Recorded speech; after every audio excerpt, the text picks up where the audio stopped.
you look at these Vikings, John, and they have scored more points than anybody ever has in the history of the NFL. Today they play Atlanta. How do they start to work against the Falcons? Well, they just have to keep doing what they've done all year. I mean, this is really their year. I mean, everything they've done has been extraordinary, from the job that head coach Denny Green has done. Randall Cunningham has just been superb. And then you say Randy Moss, and you have Chris Carter, Robert Smith running. And the one thing about Randall Cunningham that I like is he doesn't have just a go-to guy or one when he's going to look at all the. Whoever gets open, he's going to throw the ball to. And that's what they do on offense. And I think today they just continue that. Now, if they're vulnerable anywhere, this Minnesota Viking team, it's on their defense. And I think they're vulnerable to the run and the pass. Now, what they have to do is they have to stop the run, control Jamal Anderson. If they can't do that, then that opens up everything. Not only the run, but the play pass for Chris Chandler. These Atlanta Falcons put together a regular season record of 14-2, 14 victories they had. Yet they're still the visiting team. That's never happened before in the history of the NFL, when a team won 14, and yet they're the visitor. What do they have to do? Well, you know, the same thing that they've done all year. If you look at the Atlanta Falcons, you say, how did they get here? You go back in football, it's always been the same thing. You have to be able to run the ball, you have to be able to stop the run, and you have to get turnovers. And these Falcons do all those things. I think they have to have Jamal Anderson running, because then if he runs, then Chris Chandler can be excellent with the play pass. On defense, they have to decide, do we stop the long ball or do we crowd the line of scrimmage? They've already made that decision. Dan Reeves says, we're coming into this game on defense.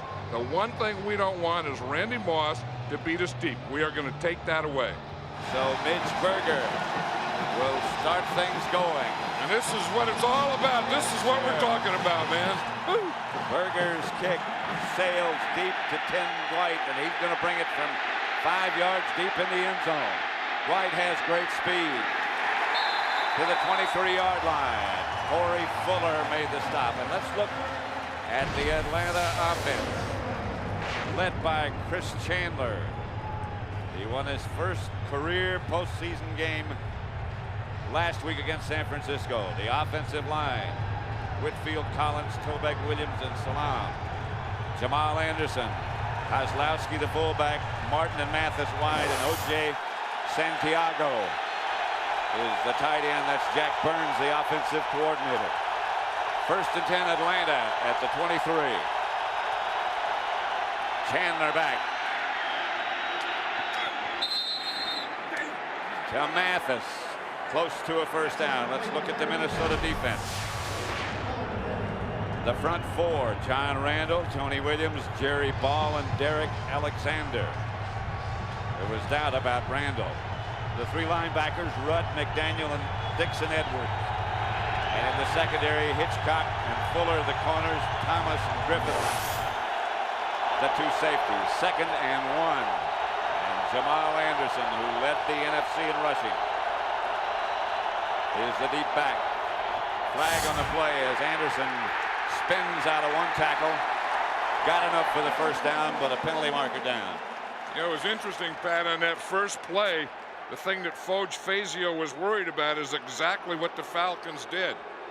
They went play pass. The linebackers really took the bait, and then Chris Chandler threw the ball to a wide open Mathis. Offside, 94, defense, 5 yards, first down.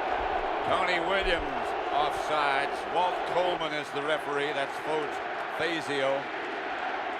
First down Atlanta. You know, we talk about, you know, the effect of the offense, and this crowd noise does affect the visiting offense, but when it affects them, it's also going to affect the home defense. Jerry Ball crowds the ball. Now he backs up just a bit.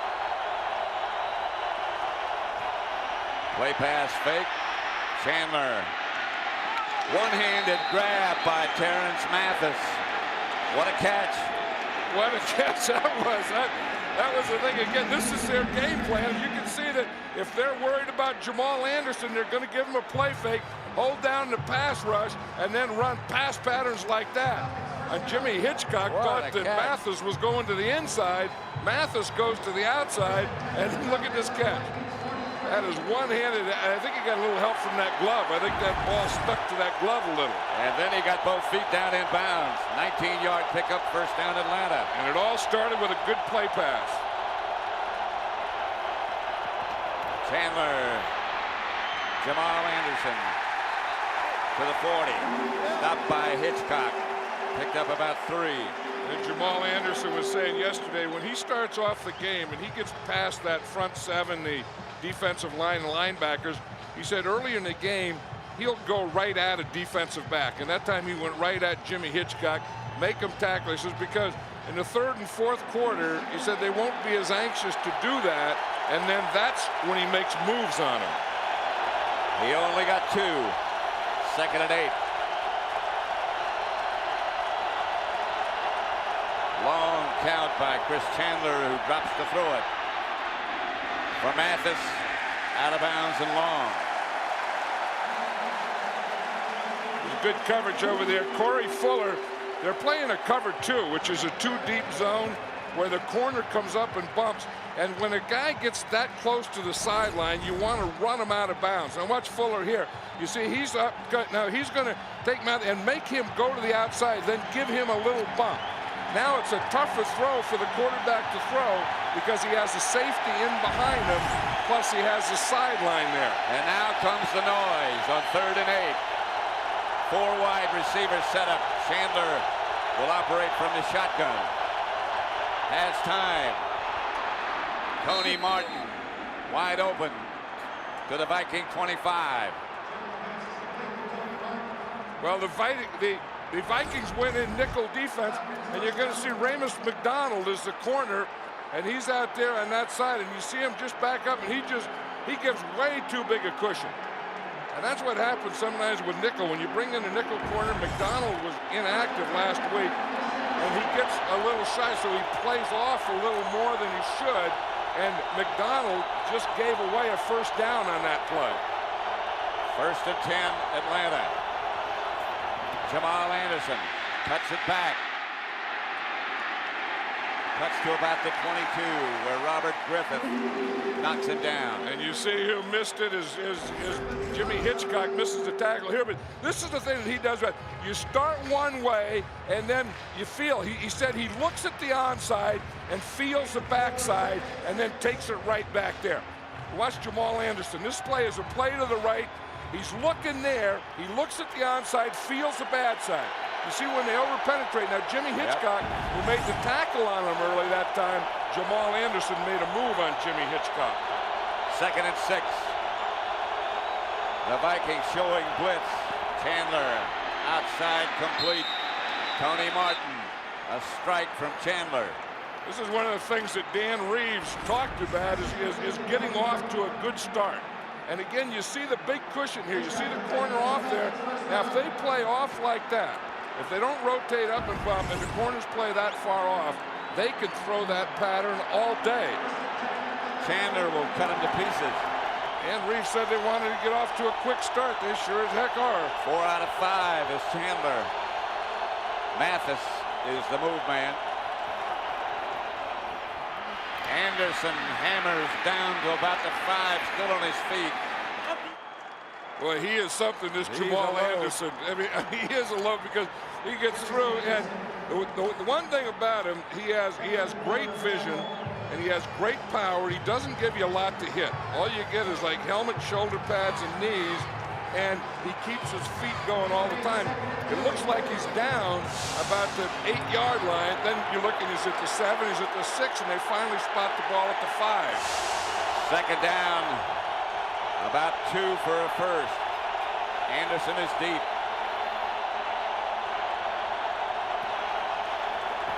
He gets the carry. Close to a first. That was a good tackle there by the strong safety of the Minnesota Vikings, Robert Griffith, who is in that secondary, who was their best tackler. In fact, he's one of those guys that is like a half a linebacker and a half a strong safety. And you see, this is a way to tackle Jamal Anderson. You better get lower than he gets, and that's exactly what Robert Griffith did. 1st and goal at the 2. Allen, a backup guard, is lined up at tight end on the left side. Anderson's the deep back. Pitches back to Anderson. He's hit behind the line of scrimmage, spins and lost a yard. Collinette was the first man to hit him. But the Vikings do down here is they put in an extra defensive lineman. Now this is a good time to go the play action pass against him. And Collinette is an outside guy here, and you're just going to see him just get up the field. They're going to try and get the ball to the outside. The fullback is leading right here, and you see Collinette. He comes right in there, and he hits Anderson before he really gets squared and gets started down there. Second and goal at the 4. They lost a yard. You see the Vikings have 5 defensive linemen. Anderson back to the line of scrimmage. Maybe lost a half yard. Now they're going to have to put it up.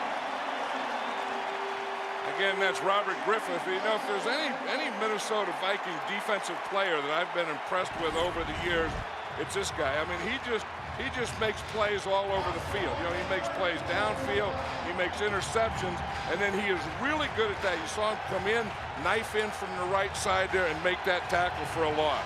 Third and goal at the 5. There's the hit by Griffith. Split backs this time. And this is where the crowd noise is the loudest. Chandler drops. Up the middle, touchdown. Jamal Anderson out of the backfield. And there's the Dirty Birds. They do that Dirty Bird whether they're home or on the road. And that was about Chris Chandler. I mean, he really looked calm on that drive. He made some great play fakes. He made some great throws. Jamal Anderson, of course, did the running, and then Jamal Anderson comes down here as a receiver. You see Chandler was looking to the outside, didn't have anything there, had Jamal Anderson running an in pattern, and Dan Reeves said, "Atta boy." The Vikings are not used to this happening to them when a team just takes the ball and drives it downfield like this on the opening kickoff. Now that proves their defense is vulnerable. That snow looks pretty if it's nice and clean like that, doesn't it, John? You've been here all week. Yeah, and it's been a cold week, but that snow is pretty, you know. And if you don't have to live in it, you know, for a long period of time, it's enjoyable. And you know, one thing about being up here in Minnesota, they really enjoy cold weather. They enjoy snow. They enjoy ice fishing and the things that you can do outdoors, and they're kind of special about that. 12 plays, 76 yards. The Falcons kept the ball 6 minutes, 39 seconds. Morton Anderson's kickoff sails to David Palmer.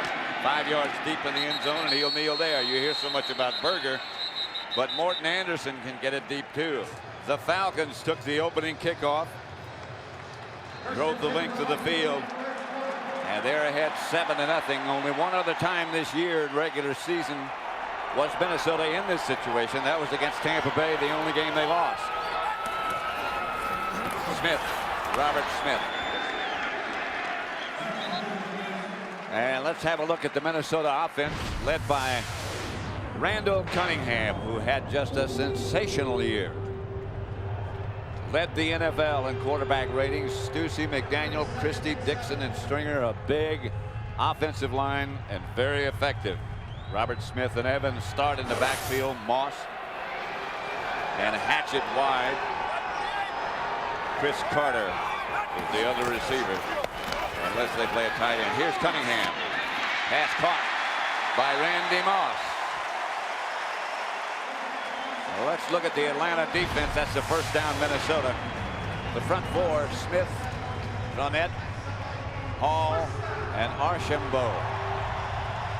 Cornelius Bennett, Jesse Tuggle, and Henri Crockett. And the secondary: Booker, Robinson, White, and Buchanan. Rich Brooks, the assistant head coach and defensive coordinator. He took over when Dan Reeves had his heart problem. It's interesting. The Falcons are in a nickel defense here on first down. Quickly to Glover. Usually when the Minnesota Vikings see that, remember last week the Arizona Cardinals went on first down to a nickel defense, and then the Minnesota Vikings just started running and they ran them right out of that defense. And I think Rich Brooks, the defensive coordinator of the Falcons, I think kind of sneaked that one in there. He'll sneak that nickel on first down, and Ray Buchanan on the first play covered Chris Carter. On the nickel, he was on Randy Moss. He's back on Chris Carter now. 2nd and 4. Smith behind the line. We talk about Ray Buchanan and you know where he lines up on defense, because he's the best defensive back in this Falcon team, and there's a lot of talk this week that he was going to take Randy Moss, and instead most of the time he's going to take Chris Carter, and then they're going to rotate towards Randy Moss or double Randy Moss. So Ray Buchanan a lot of the time will be away from Randy Moss. This play again, he is on Randy Moss because they're in nickel defense, 5 defensive backs. David Palmer in the backfield. The 3rd down specialist. Here's Cunningham going deep for Moss. Incomplete, and a flag on the play. A flag on the play. Ray Buchanan is arguing that Randy Moss was grabbing him, but the official always has the last say, and the official said that it's pass interference, that Ray Buchanan was grabbing Randy Moss. What a weapon this Randy Moss is. He scores 17 touchdowns. 34, defense, first down. You know, but how many of these things has he gotten? Here you see Buchanan is played. Now, he should have got a bump on him there. He wanted to play outside in, but he played inside out. He did have his hands all over him, and he wasn't even looking back. And Moss had his hands all over him as well. And that's the thing that you're going to get out there. And you know, anytime Randall Cunningham sees man-to-man, he's just going to throw a jump ball like he did there.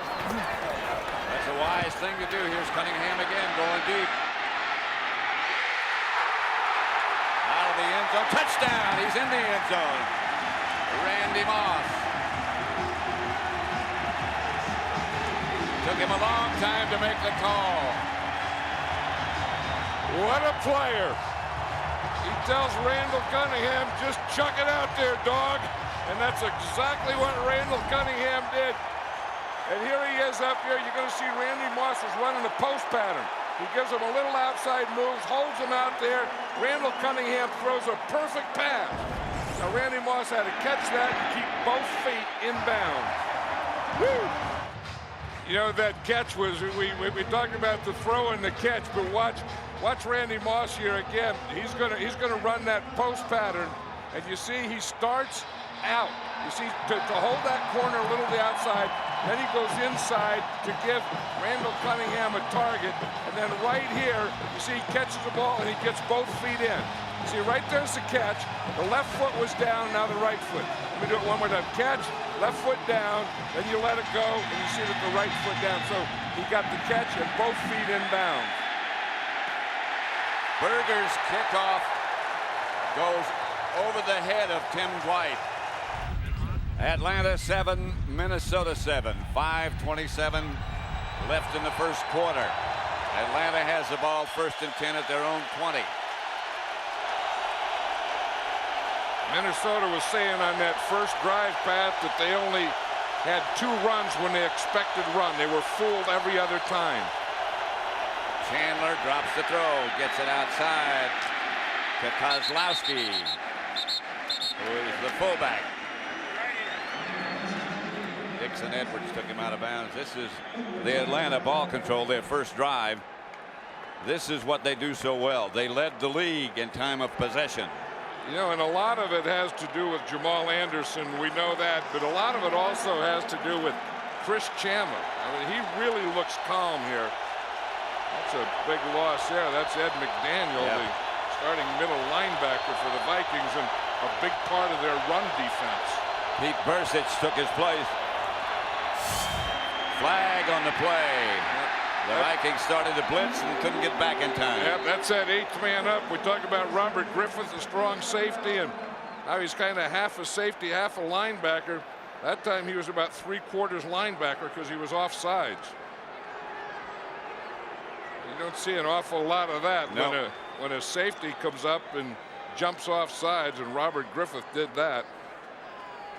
Offside, 24, defense, 5 yards, results in a first down. And you see that they're checking Ed McDaniel's right knee. You can see what happened right there.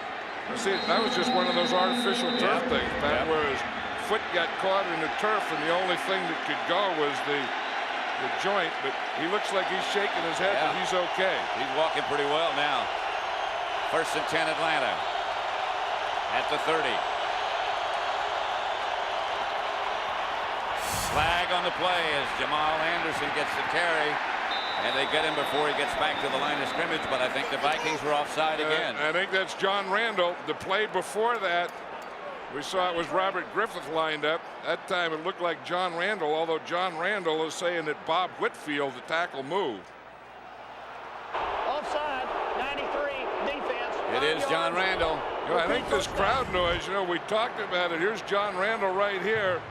I don't know that anyone moved until after he moved. Not much question about that. John Randall trying to get a jump. We talked about this crowd noise and how it's going to affect the opponent offense, in this case the Atlanta Falcon offense, but it looks like here thus far it's kind of affecting the Viking defense too, huh? So far, 1st and 5. They've had 2 offside penalties in a row. Kozlowski and Anderson. Anderson gets the handoff. Jamal Anderson about a yard shy of a 1st down, stopped by Fuller. I like the way this Jamal Anderson obviously, you know, runs and catches. He caught a touchdown pass already, but just kind of the spirit of him. I mean, you know, it is a game, and if it's a game, it should be fun, and if it's fun, you should have fun out there playing. And just watching Jamal Anderson, he looks like a guy who's, you know, running in there and hitting and slashing and running over guys, but the key, he looks like he's having a heck of a lot of fun. He enjoys playing the game. 2nd and 1. Mathis goes in motion. Chandler gives to Jamal Anderson, and he should have enough for a 1st. And one of the big losses for this Atlanta Falcon offense was their fullback Bob Christian. Yeah. And they have Brian Kozlowski is in there now, who was kind of a backup fullback, H-back, tight end type of guy. And just watching him on film, he's not as decisive and his lead blocks as Christian was. And I think that's slowing Jamal Anderson instincts just a little bit. Dan Reeves is saying one thing about Kozlowski is he's been around, he knows the offense. He was with Reeves in New York. 1st down. Chandler drops. Hit just as he let it go, but the pass is caught by Tony Martin in Minnesota territory. I'll tell you one thing, this Atlanta offense has really gotten this Minnesota defense off balance. This is going to be a zone. You see where Hitchcock is going to come up, but he doesn't get a good bump. So then that lets the receiver run to the wide open spot and get the ball before the safety gets here. See, right here, you got the safety coming over, so this is a double. But if you don't get a bump, then you can come right in here and hit this hole between the corner and the safety. See, no bump. Now you see that big hole because there was no bump. That's how Martin caught that one. 1st down, Falcons at the Minnesota 40. Jamal Anderson gets the carry. He's hit behind the line of scrimmage. Might get back by Robert Griffith, and he's up in a hurry. You know, and that's what Foch Fazio was talking about, the defensive coordinator of the Vikings, is what you would like to do is you'd like to have Robert Griffith up there as the 8th man against the run. Then you'd like to have him back when they're passing. So it really is a guessing game. That time, Foch won the guessing game. And that first drive, he'd lost about 5 out of 7 guessing games. 2nd and 11, Anderson actually lost a yard. He's the deep back. Here comes the Viking blitz. Chandler, incomplete. Tony Martin, the intended receiver. Hey, Robert Griffith is being a big part of this. They're using him to stop the run. They're using him to rush the passer. And you see, you talked about the blitz. It was Robert Griffith, the strong safety, who blitzed on that one. And he came clean. Here he is right here. So he's a strong safety, but in this case, he's just going to come on a blitz right there. So they do a good job of picking up, but Chandler had to throw that ball, I think, a little before he was ready. 3rd and 11. Split back situation this time again. Chandler has time, gets it out of the backfield to Harold Green, who had it and lost it The Vikings are saying we got it back if he had it. That's what the officials say. Remember last week where the Atlanta Falcons thought they had one when Chuck Smith picked it up and ran it in the end zone. Ended up giving the ball back to the 49ers. It's Minnesota ball.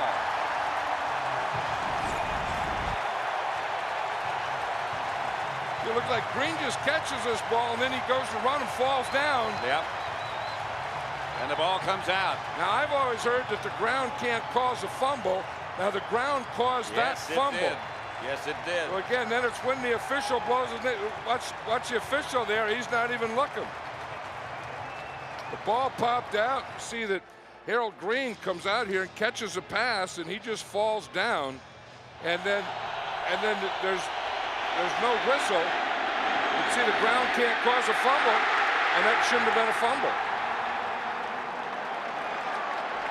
But it is, and the Vikings have the ball. 1st and 10 at their own 40. Score tied at 7.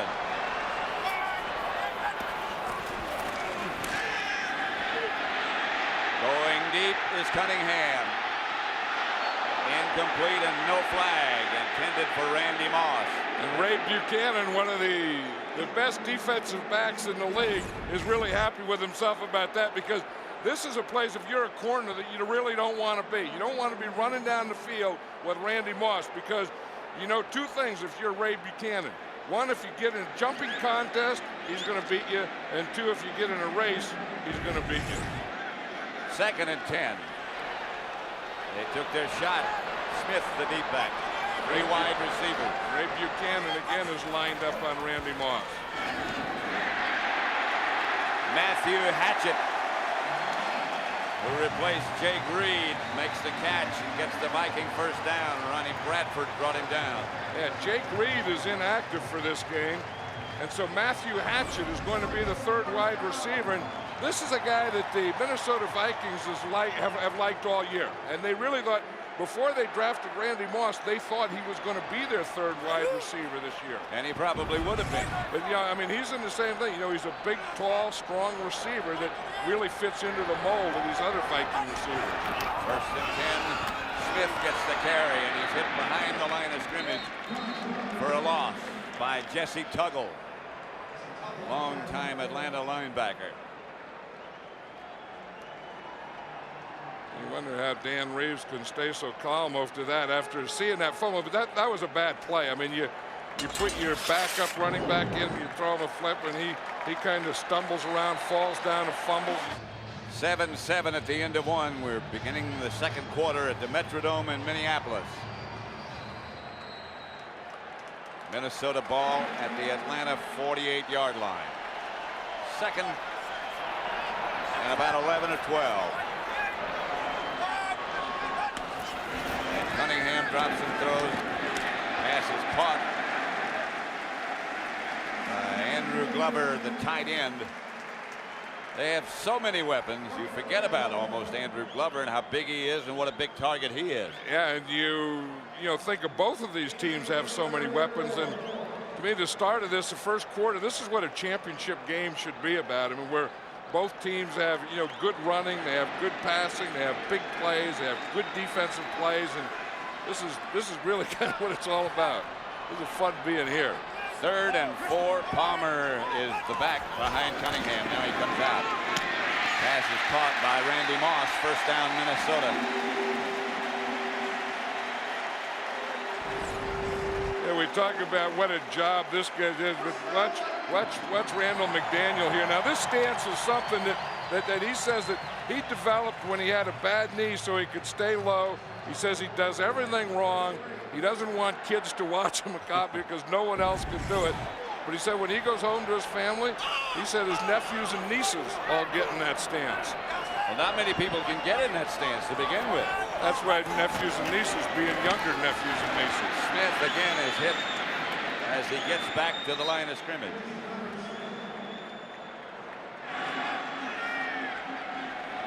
Smith again, the deep back, a throwing down. Outside to Chris Carter this time, and he gets out of bounds at the Atlanta 25. And that's the first time that they threw to Chris Carter. We talk about Randall Cunningham, and now he has so many weapons, and he threw to Glover's tight end. He threw to Hatchett, the third wide receiver. We knew that he's thrown to Randy Moss, and now he finally gets Chris Carter in the game. That's Brian Billick, who is the architect of this Minnesota offense and a candidate and a prospect mentioned by many teams as their next head coach. Third and about 2 or 3. Cunningham again has time. And again, the pass is caught by Moss. First down, Minnesota inside the Atlanta 20. Yeah, one thing you can't do is you can't play Randy Moss just for deep patterns, and I think that's what the Minnesota Vikings are showing you so far. You know, they've hit him on the deep one for a touchdown, and now on this drive, they'd hit him like 2 or 3 short ones in front of the corners who are worried about his going deep. But I'll tell you another thing that's happening on this drive. This offensive line of the Vikings is starting to establish some dominance. Cunningham is 8 out of 9.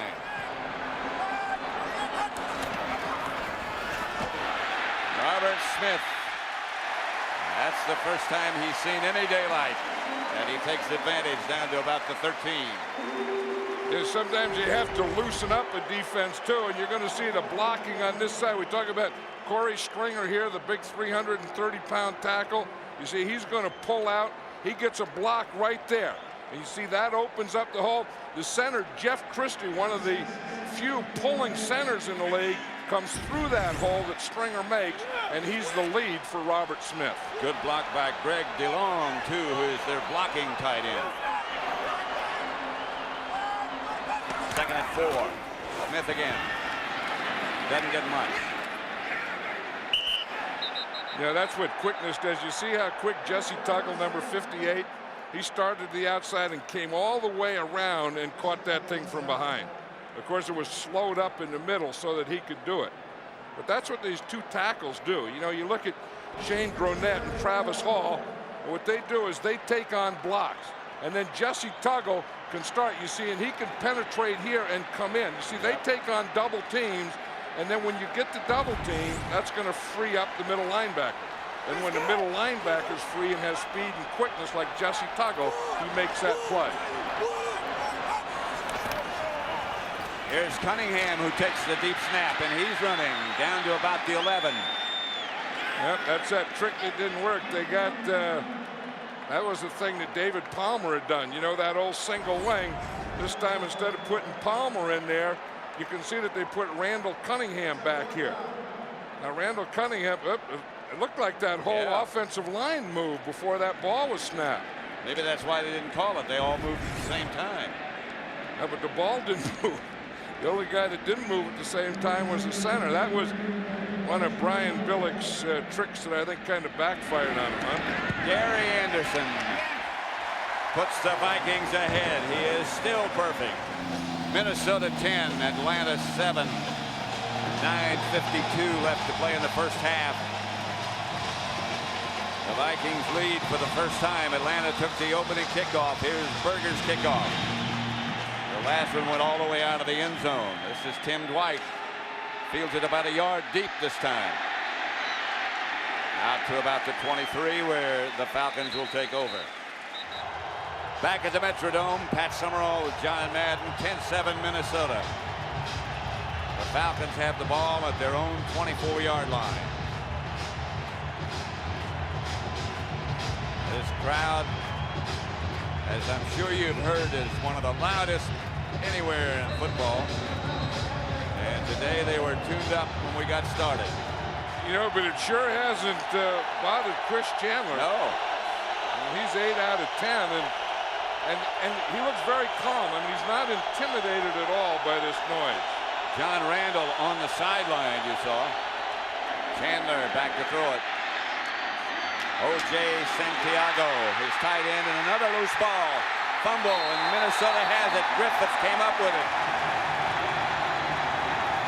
Well, Griffiths should come up with it. He's been all over the field. That's the thing that Dan Reeves talked about last night. He said we have to get turnovers. We can't give turnovers. The guy that makes that play is Orlando Thomas, the free safety. Dragged it loose. As he goes to make the tackle, he strips the ball out. Watch your left hand right there, just rips it right out of Santiago's hand, and then Robert Griffith is right there to pick it up.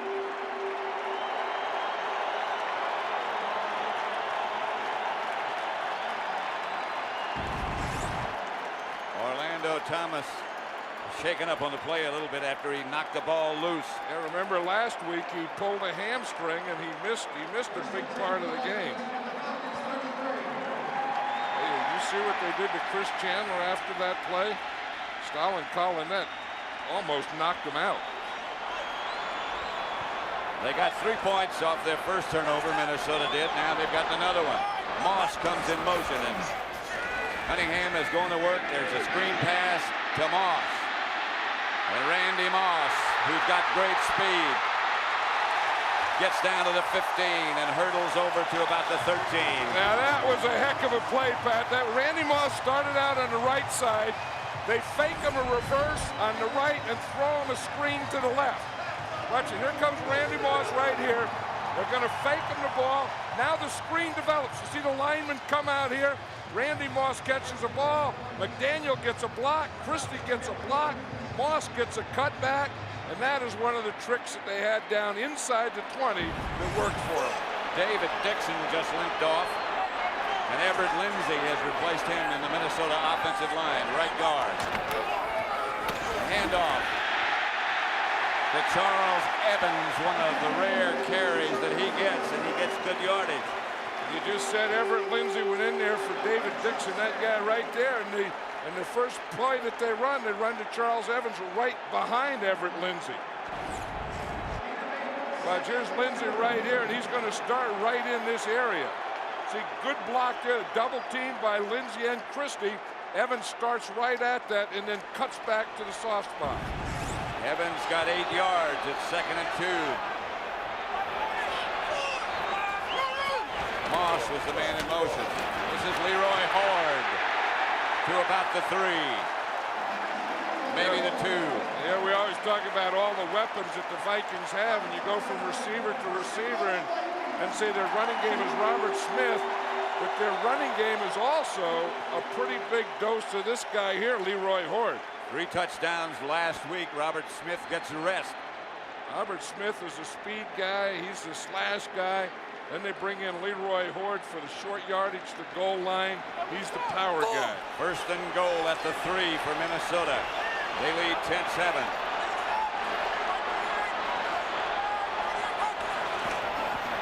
Horde again.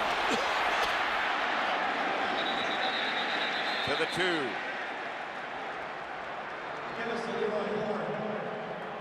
This is a type of situation where I think you use Randall Cunningham's legs. They're going to go 3 tight ends. What they're going to do is show Atlanta Falcons that this is a running situation, a running formation.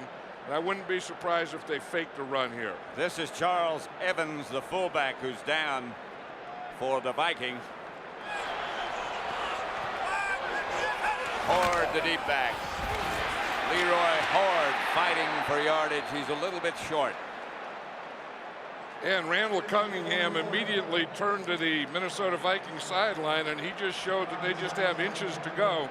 Now, if you give them anything in the middle, these Minnesota Vikings down here in short yardage and goal line, Randall Cunningham will run a quarterback sneak. So you better have the center covered, or he's going to take a quarterback sneak. Now, his wife's watching here, and she understands that. She's saying, come on, Randall, quarterback sneak this. Dixon is back in the offensive line for Minnesota in place of Lindsay. Cunningham crouches under the center. He's going straight ahead and dives into the end zone.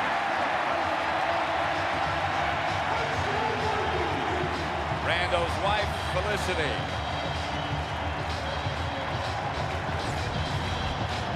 When they get that close, you know there's going to be a quarterback sneak.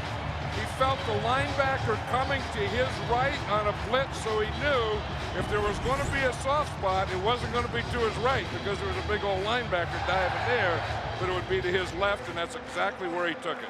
Anderson for the extra point. And it's 17-7. Minnesota leads by 10. Berger kicks it deep. Tim Dwight will bring it out again. To about the 23 or 24.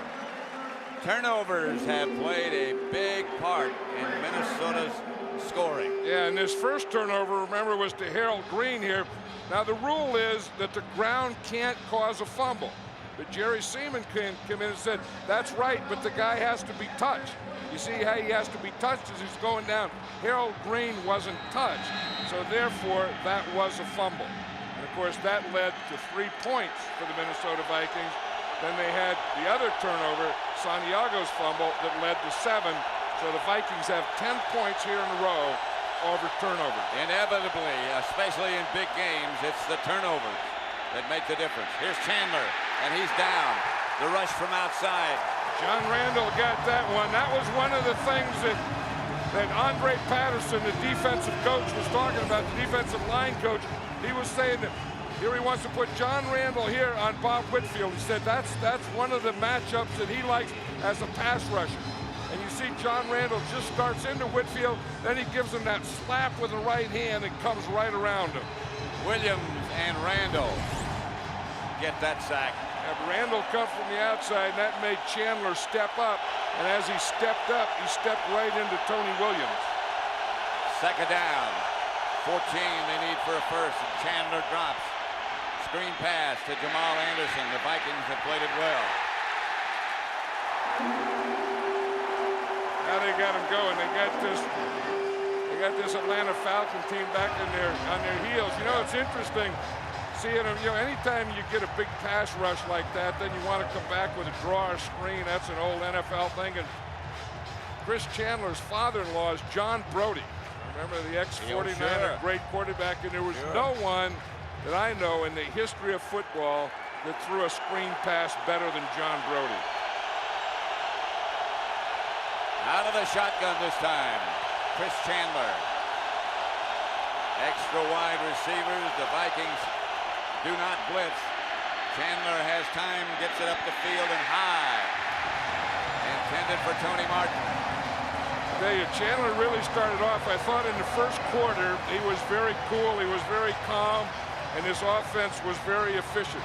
Since then, the Viking offense has taken over, and you can see a sense of a little uncalmness in Chris Chandler in this second quarter. What he had in the first quarter, he doesn't have in the second quarter. Those turnovers.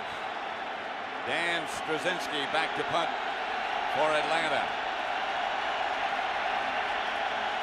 The Vikings appear to be coming after it. He gets it out of there.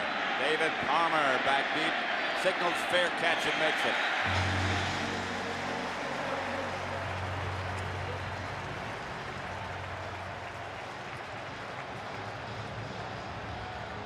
This is what happens after a play. Tony Martin. Yeah, that was Corey Fuller was saying something to him. Of course, we know that nothing happened on the other end. There's Andre Patterson, who I was talking about, who's a defensive line coach firing his guys up. On the other side, there's an old great tackle of mine, Art Shell. Art Shell is in the Hall of Fame, and he's the offensive line coach. So you see the defensive line coach on one side telling their guys what they have to do. The offensive line coach on the other side telling them what they have to do. That's Robert Smith, and there's nothing there for Robert. There's the Falcon, and there's a flag on the play. This might be a face mask. Jesse Tuggle was the first Falcon there. Jesse Tuggle, again, has been very active up and down the line of scrimmage.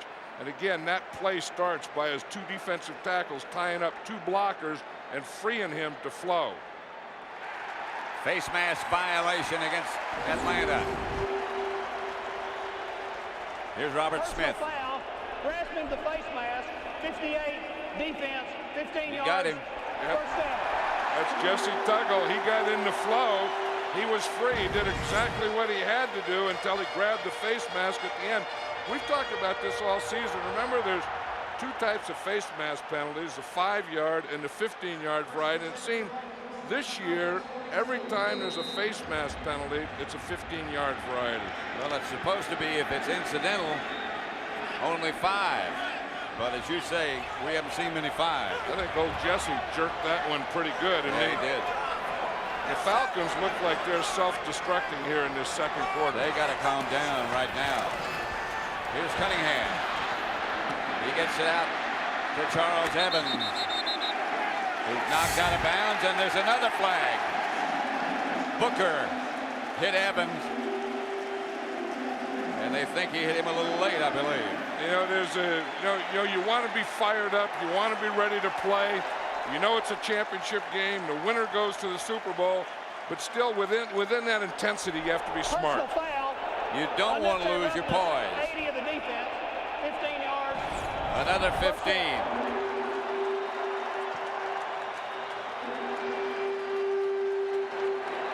That one was close. That's marginal. You see, it's right there, right after he's out of bounds, Yep. then you can't hit him. I mean, you have to blow the whistle. Play the whistle. 30 yards to face mask, and now that unnecessary roughness. Burrow has taken Lester Archambault's place in the Atlanta defense. Cunningham. Incomplete. Had it and lost it. It was Randy Moss streaking across the end zone. Yeah, and that's where Randall Cunningham has been so great this year. You see him, I mean, immediately he puts his hands up and he says, that's okay. Because here, Randy Moss, you see the great speed that he has. And we know about the size and everything, and he has to catch that one. I mean, it would have been a great catch. Yep. But I'll tell you, Randall Cunningham makes very close to a perfect throw there. And that's all he's done all day. And he thought it was a touchdown at first. And then he puts his hands up and he says, that's okay. You know, he calms everyone, just calm down. We're okay. 2nd and 10. Hand off to Smith. And he's got some room around the corner, and he can turn the corner. Gets about 3. Booker herded him out of bounds. You know, one of the things, because the Atlanta Falcons don't cover the center, Jeff Christie is pulling on a lot of these plays. And what that does, I mean, if I were playing the Minnesota Vikings, I'd put a man on Jeff Christie the whole game. Because if you don't put a guy on him, then that lets him pull out, and you get an extra blocker by not covering him. You get an extra blocker at the point of attack. Jeff Christie headed for the Pro Bowl. He's a good player. I love the way he plays. Yep. He's calling everything. He's calling pass protections. Nobody over his nose, as you said. Cunningham. Incomplete. And no flag. Chris Carter is begging for one, but he doesn't get it. Ray Buchanan on the coverage. And here comes Anderson again. And the Falcons have to think that they dodged a little bullet in there, and the fact that Randy Moss was open in the end zone and that throw was there and he kind of dropped it, so they come back and then they get a chance to do this one. Buchanan is right there. He has both hands around him. That was close. You know, but at some point they have to let him play. I mean, that was probably pass interference, but at some point you have to let those guys play. Anderson from 35 yards out. It's 20-7. Berger approaches. Tim Dwight will take it about 2 yards deep in the end zone. He gets back to about the 25, and that's his best return. Chris Walsh. Yeah, watch this here. Here's Randy Moss here. This is a key for a defender. You see, he has his mouthpiece in his hand. Now, if he's going to be just a guy who's just running around out there, he doesn't even put his mouthpiece in his mouth. Now, if he thinks that he's going to run a post or something, there's going to be some contact, I'll guarantee you, old Randy Moss has that mouthpiece in the mouth. He's going to have both hands loose. Well, you know, the more tired you get, the tougher it is to breathe through your nose. So that mouthpiece makes it tough, so it's easier to breathe through your nose without the mouthpiece in. Chandler gives to Jamal Anderson. He gets outside the 30. That might be his longest run of the day. Robert Griffith made the stop again. You know, other than that first drive, the Vikings have played very well against Jamal Anderson. Even in the first drive, they played very well against him. He scored the touchdown on a pass. But I think where he was effective on that first drive is they were faking to him. They were running those play action passes that were effective. Ed McDaniel, who was shaken up earlier, comes out. There's one of the greats who played here in Minnesota for a long, long time, Carl Eller. This is Yep, great. and Carl Eller's up for the Let's Hall go, of Fame Dean. this year. They have 15 finalists in the balloting. Carl Eller is one of those guys. He was a great one. Oh boy. You're right. When he played here, they didn't have a roof over their field. They were outdoors and cold. Here's Chandler. Chase out of the pocket, fires, first down Atlanta. Yeah, Chandler's starting to feel the rush now. He's even starting to look at it. Chandler steps up, now signals with his hand. That means they can't hear. Here comes the sack on Chandler by Jason Fisk.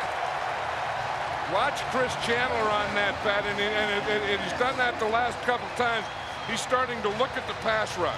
One thing a quarterback cannot do is he can't watch the pass rush.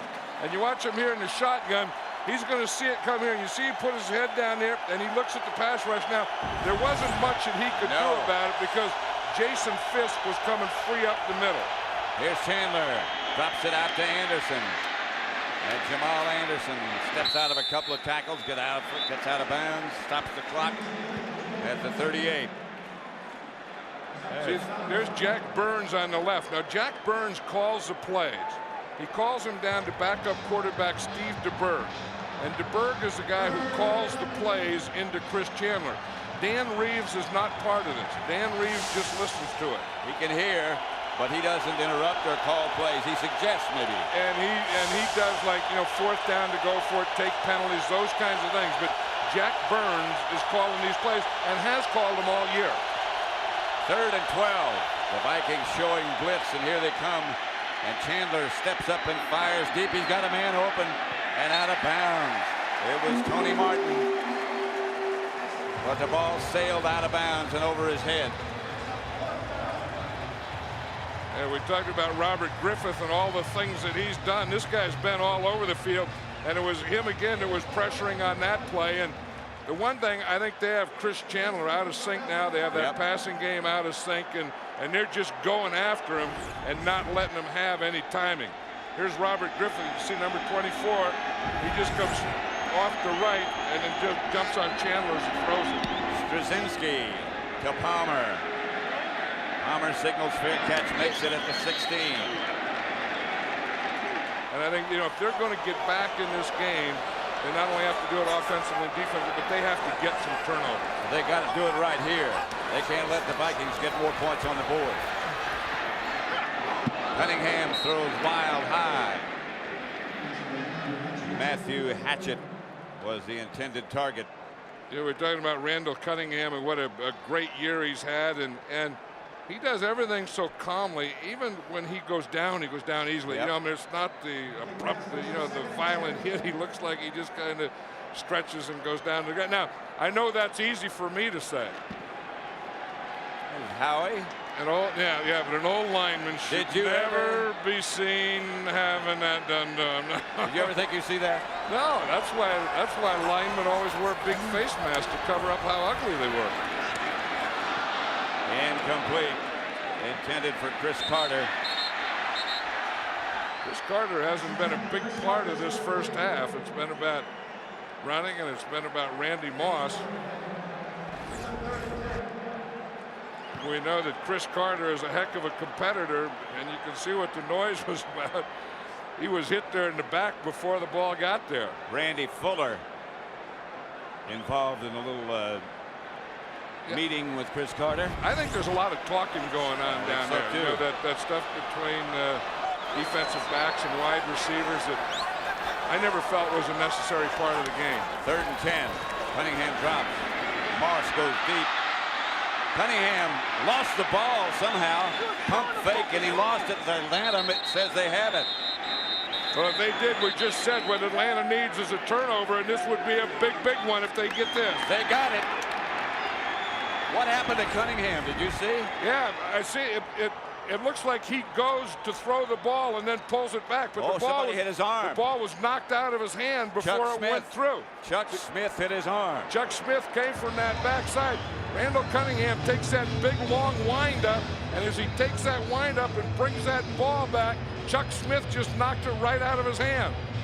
Watch Chuck Smith. He's working on Todd Stussy there. What a play. Oh, boy. Because Stussy really had him blocked pretty well. And Chuck Smith knew enough. Watch him. He gets around him. And when he goes around here, Cunningham is going to step up. And Chuck Smith shouldn't get there. But when he goes to whip that arm, he brings it back. And he brings it right back to Chuck Smith. That is the play the Atlanta Falcons needed right now. That's the turnover that they became famous for this year. 1st and 10 Atlanta at the Minnesota 14. Notice how the crowd went quiet on that play? Yep. Atlanta has all 3 of their timeouts. Jamal Anderson is the deep back. Mathis in motion. Chandler drops. Touchdown, just like that. Terrence Mathis. That's exactly what they needed. I mean, they needed the turnover, and they're very good inside the 20. And then, of course, they needed to score to go. So we talk about turnover, then we talk about points off turnover, and we just saw it right here. Here you see Terrence Mathis is right here. He's in the slot, and he's going to get a bump, but he dodged the bump. See, if you miss your bump, usually in a zone defense or against a zone defense, you're going to be wide open for a couple of split seconds. And the crowd was, here's Whitfield and Randall. Well, you know that's going to be a matchup all day. Morton Anderson hits the extra point. 17, half the points today have been scored off turnover. It's 20-14 Minnesota. 56 seconds left in the first half. You know, when you evaluate games and you analyze them and talk about them before they're played, the 2 things that are often omitted are special teams and turnovers. Yep. Anderson's kick sails deep to Palmer, and he will down it. Both teams have all 3 of their timeouts left. Yeah, Atlanta struck on 1 down. Cunningham hands to Smith. He gets about 6 or 7. Looks like the Vikings are going to go with no huddle here, and I think they want to do is just calm things down here and not do anything stupid and not force anything. 2nd and 3, and Cunningham drops the throw, and here comes the rush. It's a screen pass chased by the Falcons. Smith runs it out of bounds, stops the clock with 30 seconds left. The Vikings aren't really trying to move the ball up the field. I think they, if they could get, break something on the screen and get towards midfield, they may take a couple shots. But I know that Dan Reeves is thinking, well, it'd be nice to get the ball back here, and Denny Green is thinking, we're not going to give you the ball here again. We just did that the last time we had the ball. Brian Billick shaking his head saying, we got to get a first down. We don't have to give it back to him. Shaking his head from that fumble he had. And Rich Brooks is saying, Rich Brooks is the defensive coordinator. His teams has always been very good at getting turnovers. Chris Carter from Cunningham gets the first down. Now they take a timeout. And so now what I think they'll try and do is now they have a little better field position, and you don't go for the whole enchilada in one play. I think they'll probably go from here, try and get it to midfield, then from midfield, try and get it to the 30 where you get in field goal range, then from field goal range, you try and score a touchdown, all within this much time.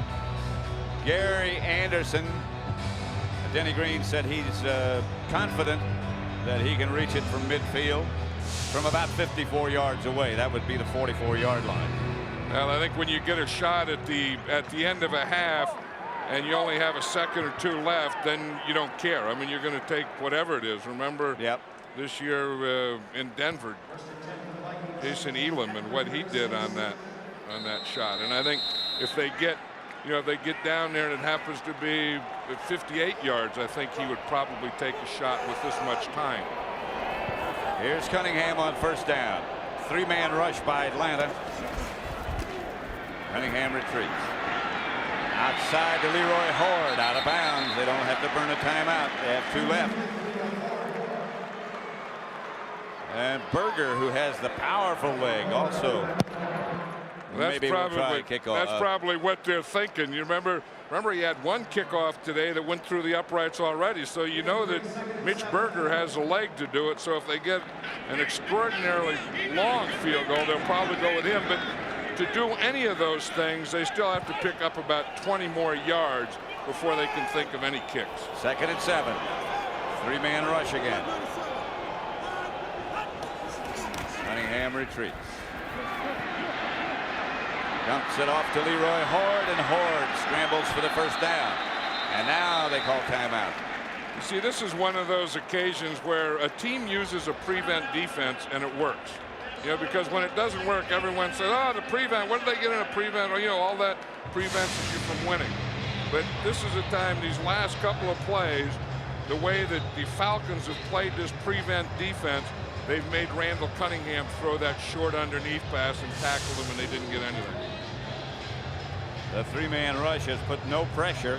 That was Rich Brooks, the Falcon assistant head coach and defensive coordinator. Cunningham made his visit to the sideline. Now heads back to the huddle. Rich Brooks was also the guy that was the head coach when Dan Reeves missed when he had that open heart surgery and missed. Rich Brooks took over as a head coach, but what a job Dan Reeves has done. Really? I mean, when we know about the surgery and, you know, and coming back and all of that, but I mean, even before that, I mean, this guy is a coach's coach and a man's man. Not just as the head coach, as the general manager as well. And putting this team together. Here's Cunningham. Gets it outside to Carter. There's a flag on the play. A penalty marker down. Again, Atlanta on defense is getting exactly what they want. This is going to be, I believe, a holding against Atlanta. Now, what that is that's going to be, it was first down. It'll be automatic first down. But it's not the position now. What we're talking about is just 5 seconds. So 5 seconds. Holding, 21, defense. That penalty's declined. The 2nd down. Yeah, see, the extra down isn't going to do them anything. They're too far here to try a field goal. Somehow I don't believe that sincere laughter from Dan Reeves. That's sarcastic laughter. Yeah. Then he finally got a break, and he said it didn't need it. It didn't make any difference in that situation. You know, he's done such a great job with this organization, and then the rest of the organization, when he was gone, they carried on. And this looks like one of those things where they put the 3 receivers out here and just throw the ball up. But sometimes you'll come back to the backside on that too. Cunningham buys some time. He's chased now. Won't be able to get much on this one. I don't think. But he did. Incomplete. Got it to the end zone. Yeah, that's Randall Cunningham. He can fling it a long way from any body position. He flung that one about 55 yards. That's the end of the first half. Morton Anderson, number 5. Both kickers on both teams. One is S-O-N Anderson. One is S-E-N Anderson. And they're both careers very similar. Yeah, they're both 17 years. Huh? Yeah. Anderson's kickoff to David Palmer, 3 yards deep in the end zone. Palmer gets through the first wave and gets across the 20 to the 22. Let's look at the first half statistics. You know, I think the biggest thing is the Falcons. We talked about they have to be able to run, and you see that they only ran for 25 yards in the first half. Jamal Anderson in the second quarter only ran the ball 1 time. So I think that eventually they're going to have to get back to that. And then the big thing is the turnovers. You know, the Falcons had 2 turnovers, the Vikings had 1, and each one of the turnovers in this game have led to points. And as Ron Pitts said, they have to cut out those foolish penalties. 1st and 10 at the 22 for Minnesota. Outside it comes to Greg DeLong. And we look at how Randall Cunningham passed in the first half, and we'll see that he was very effective in the shorter stuff, the short and the intermediate stuff. Look at this, under 15 yards. There's 15 yards here. To the left, he was 7 out of 8. In the middle, 2 out of 3. 5 out of 5 to the right.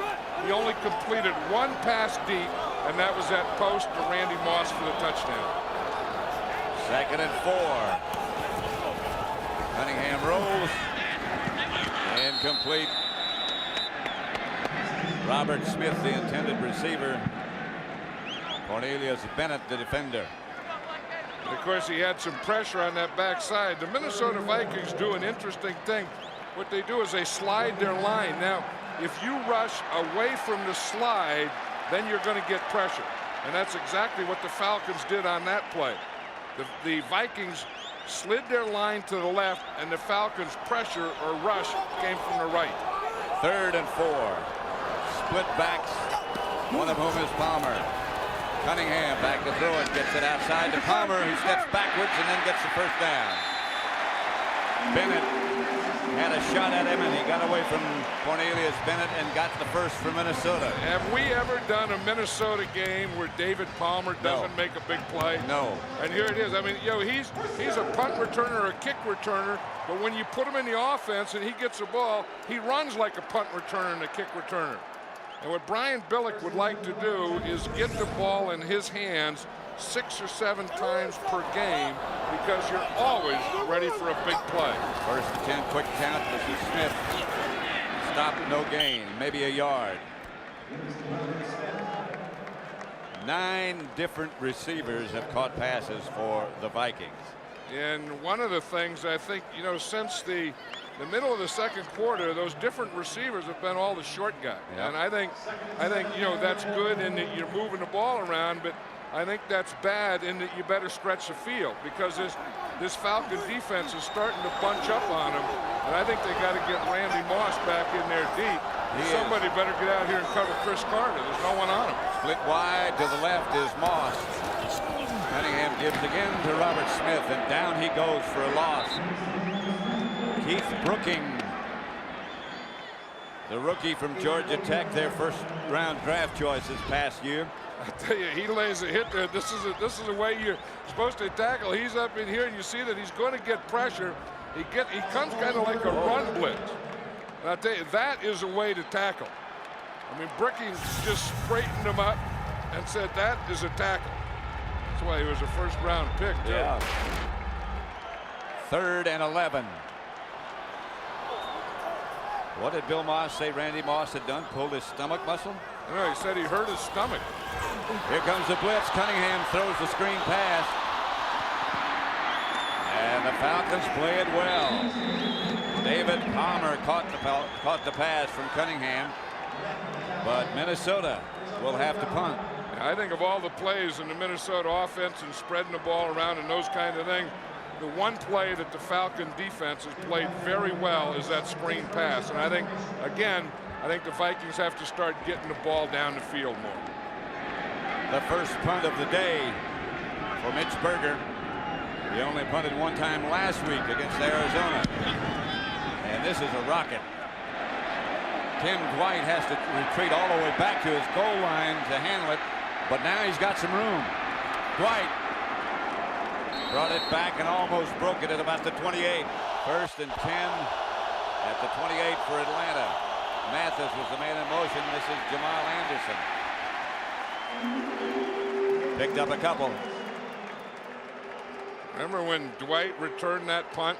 The first thing you think is, you watch him here and you're a coach and you're standing there and you see inside the 10, you're supposed to let it go into the end zone. He gets it right at the goal line. Yep. The coach here, no, don't be so doggone stupid. Then you see the thing, oh, go. That's pretty good. Yeah. And you saw Berger, Berger was the last man, number 17, flashed across the picture. Santiago on the move. Chandler dumps it out. Anderson lowers the boom on Griffith. Doesn't work a lot on Robert Griffith. Nope. And the one thing the Vikings have done is tackle it well. If you look on Jamal Anderson, the first tackler has tackled him 8 times. The second guy 3. They haven't had a third or fourth. And that's one of the things that Coach Fazio was saying that they worked on all week, because the Viking defense last week did not tackle well. In this game, they're tackling very well. 3rd and 3. Chandler back deep. Vikings showing blitz, and here they come up the middle. Chandler drops it out to Anderson, and Anderson makes one man miss and gets the first down. Orlando Thomas. There's William Andrews. Remember him, the great Atlanta Falcon running back? Nobody ever put more into the game than William Andrews. He was a tough guy to tackle.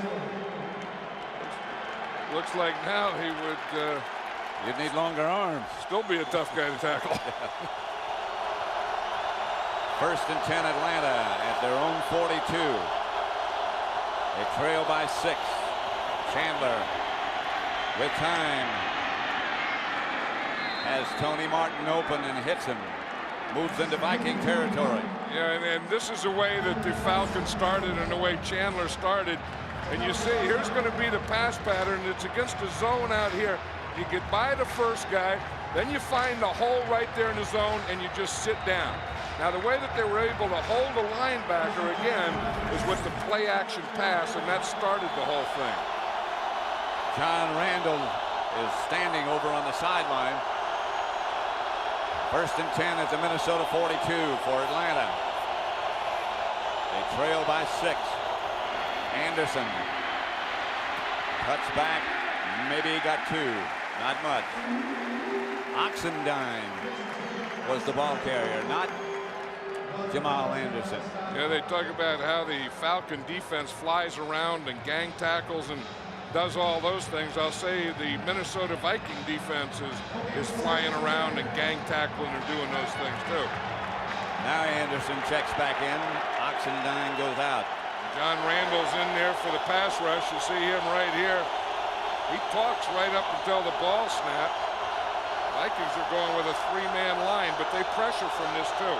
And they jump off sides. Chandler has a free play. Now the flags come down and they blow the whistle and stops it. Yeah, they were going to show him that 3-man line, and then they were going to give him a zone blitz. John Randall was going to drop off.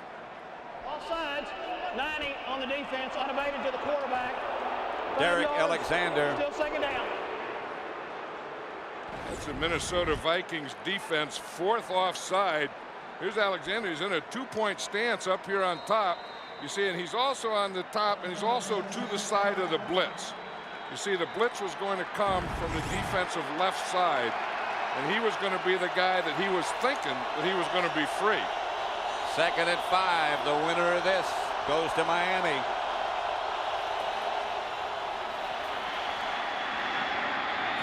Tim Dwight is cut down at about the 16-yard line. Yeah, they gave them a little of Minnesota's thing. You see what they did is they put Tim Dwight in there as a quarterback. They put Chandler out here on the left side.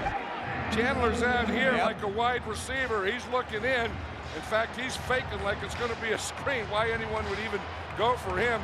Then the ball is just snapped to Tim Dwight. And he takes that ball. And again, we're talking about punt returner and making plays. That's what he did. And you think that wasn't a face mask? That was a whole lot of things. Yeah. That was a face mask with a necktie thrown in. Chandler back up under the center this time. Jamal Anderson out of bounds at about the 9.5-yard line. Let's go back and look at that Tim Dwight face mask. Was there a penalty call? I didn't see any penalty. No. They didn't call one. I mean, there's the face mask right there. He almost rips his helmet right off his head, or almost rips his head right off his shoulders. Orlando Thomas. And now the crowd usually is very loud in this area when they get down to here. Second down. They need about 3. Mathis moves. Chandler rolls right. Gets it to Ed Smith, who is short of a first down. That was the first time that the Falcons have used that bootleg. It's pretty effective, you know, where you get the backs going one way, you get the back coming this way, quarterback fakes and goes out this way, and then you hit the tight end. You see, he gets the fake here of the counter, then he rolls out to the right, and you see he has his tight end wide open there. It wasn't enough to get him a first down, again, by good tackling by the Viking defense. 3rd and 1, and here comes the noise. They have a guard at tight end on the left, Hallam. That's Jamal Anderson. And he's cut down back of the line of scrimmage by Jimmy Hitchcock. That was a mistake in running. And that was a big tackle, too, by Jimmy Hitchcock, because you look back and you think the only thing back on this side, you're going to see him start to the right, and then he's going to cut back. They catch Griffith inside. The only guy back there, though, is Jimmy Hitchcock, who is being blocked. So that's what Jamal Anderson sees. And he thinks that looks pretty good. And Jimmy Hitchcock there makes not a good tackle. Jimmy Hitchcock made a great tackle. A point-saving tackle. From 27 yards, Morton Anderson will attempt a field goal. And Atlanta moves closer by 3. 5:36 left in the third quarter. Minnesota 20, Atlanta 17. Morton Anderson set to kick it off. David Palmer is deep. Anderson kick from 3 yards deep in the end zone. Palmer's going to bring it out. And down he goes at about the 17. Cunningham drops the throw. Pass caught by Glover.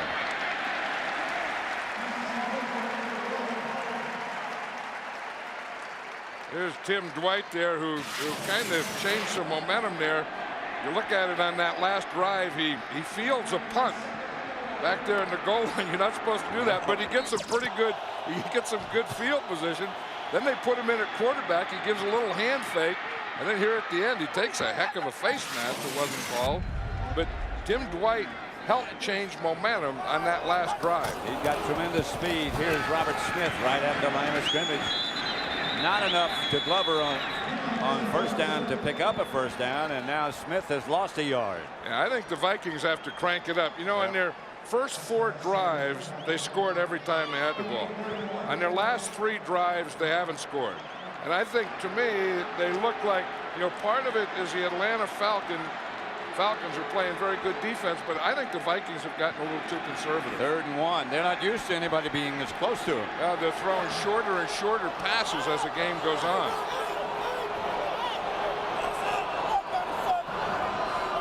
Leroy Horde, who walked up to the left. This has to be a pass. It is. And a complete pass to Matthew Hatchett. And that's enough for the first down. Yeah, when they walked Leroy Horde, it was 3rd and very short, so it could be a run or pass. But they only had one back in the backfield, and that was Leroy Horde. And when he walked up to the line of scrimmage, you knew that it had to be a pass. So I would think, you see, here's Leroy Horde now, so there's no one back here to run the ball, so these pass rushers should really take off. Like they were going on a zone blitz, but Randall Cunningham still got the ball out there for a first down. It could have been a quarterback sneak. That's the only possibility. 1st and 10. Cunningham dropped. Pass is batted down. I saw something go flying way back there. That's a helmet. There's a helmet about the 13-yard line. An Atlanta helmet. That's the good news. There's not a head in it. Shane Dronette playing over Randall McDaniel. Excuse me. That's a tough matchup playing against Randall McDaniel, because Randall McDaniel, there's a hand to the face by Randall McDaniel, but he is so strong. But Shane Dronette shows why, he's a tough old lineman out of Texas. And tough old linemen out of Texas, they play with or without their hats. They're like cowboys. They'll ride a bull with or without their hat on. A lot of times without. Cunningham fires it long. Not long enough. And it's amazing that he even got anything on that at all. Jesse Tuggle was right there, and Jesse Tuggle really unloads on him. Watch as he goes to step, and watch Jesse Tuggle. Whew.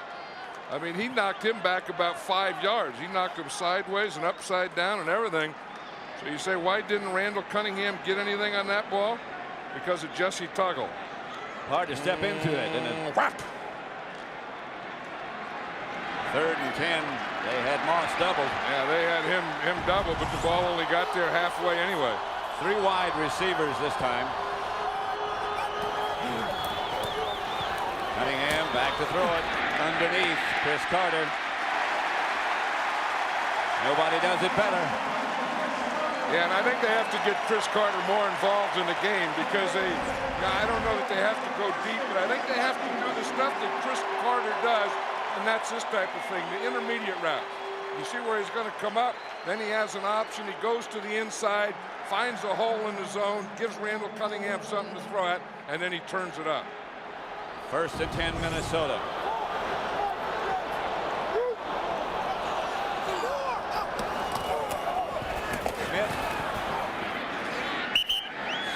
for just a couple. You know, Everett Lindsay is in there again as a guard for David Dixon, so that knee must be bothering Dixon. To the right side of that line now is Corey Stringer and Everett Lindsay. But Lindsay's a good player. I mean, he's a guy who plays all the positions, and he's played tackle, he's played guard, he's been a center. I mean, he backs up everywhere, and is a very valuable part of this Minnesota Viking team. Lester Archambault may or may not return. Burrow took his place. Cunningham throws, dropped by Randy Moss. You know, Lester Archambault, Yeah. when he was in high school, he had a 4.4, there he is right there, 4.4 grade point average. That's pretty good, and more people should talk about this, I think, on a 4.0 system. I mean, that wasn't like having a 4.4 on a 10 system. Yep. He had a 4.4 GPA on a 4-point system because he was taking extra classes like calculus and those kinds of things while he was in high school. Then he's a defensive lineman too. Went to Stanford. I mean, those are things that, you know, should be brought out more about football players. 4 wide receivers. Cunningham comes out of the pocket, throws to Carter, I beg your pardon, and Chris Carter stays on his feet and gets inside the 40, about the 37. Have they finally discovered Chris Carter? Yep. He's a big-time player. And big-time players always play big time in big games. In fact, he was saying he couldn't wait to get started today. He said he couldn't wait, you know, to get up in the morning. He couldn't wait to go in the locker room. He couldn't wait to look at his uniform. He couldn't wait to put on his uniform.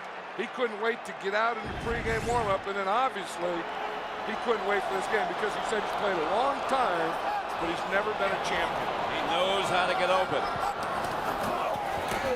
Cunningham to Smith.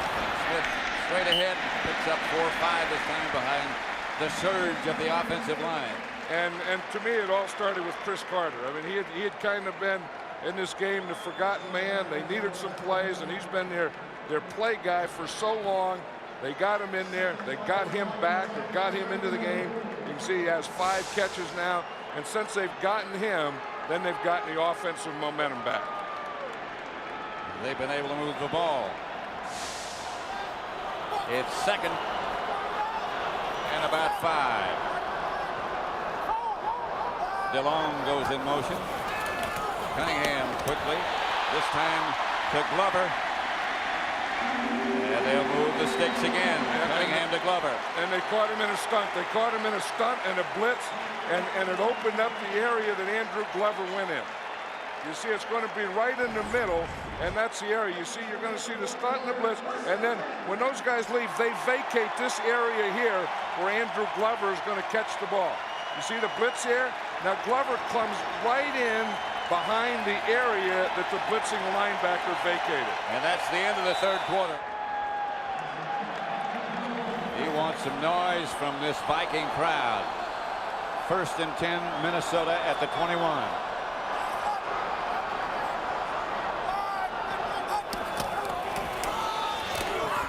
Smith.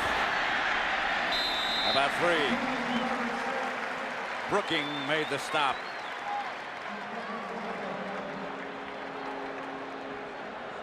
You know, on this drive, Randall Cunningham has kind of gotten back. You know, we talked about how he got Chris Carter into the games, but he also picked up some big third downs. Yep. You know, I mean, that's where he's been very good. He's had 3 third downs, and he's converted first downs in each one of them. So that's also a big part of this drive. That's DeLong who comes out. Cunningham looks right, then left, and then throws. And wide open is DeLong, who's knocked out of bounds at about the 6. And again, that's what a quarterback that can move can get you. Because there was nothing there. It looked like he was going to go to Robert Smith out of the backfield quickly. Didn't have anything there. So Randall Cunningham starts to move, and he buys a little time. Here's DeLong. He's just waiting out there, just waiting for anything. And the thing that brought that is Randall Cunningham moving. Nobody else in the picture with DeLong even. 1st and goal at the 6. Because what happened when Cunningham started to run, the guy who was supposed to be covering DeLong came up to tackle Cunningham. Leroy Horde is the deep back. Cunningham is going to throw it, however, out of the end zone, incomplete. intended for Chris Carter. I asked Chris Carter, remember back during the regular season, do you ever run full speed? And he thought a minute and he said, I guess not. Always under control. Yeah, he's always under control because the thing that he can do is he can stretch so well. I mean, he can stretch and jump up, and he can stretch in all those places where he stands right in the sidelines and stretches out and catches it. Yep. And he has to be under control to make the kinds of moves that he does. Has magnificent hands, too. Cunningham drop. Has time. Touchdown. Matthew Hatchett.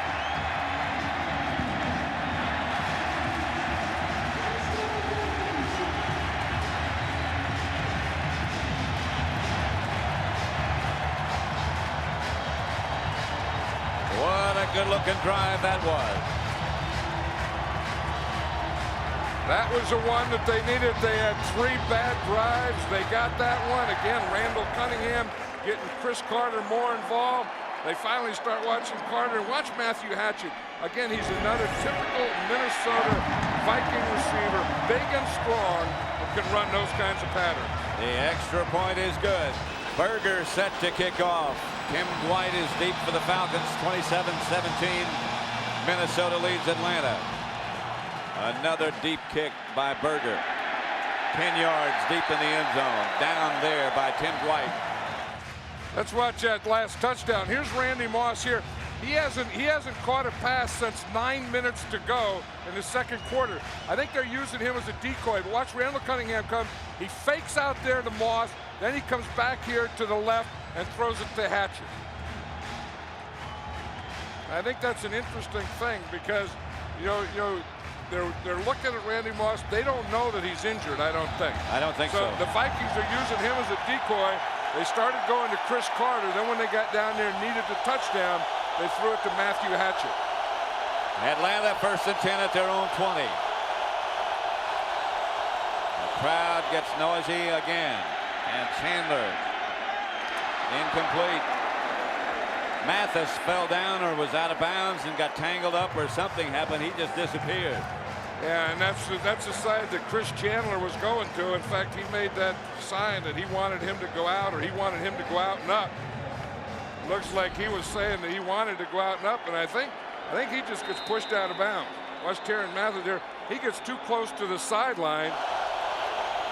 This is Tim Dwight again.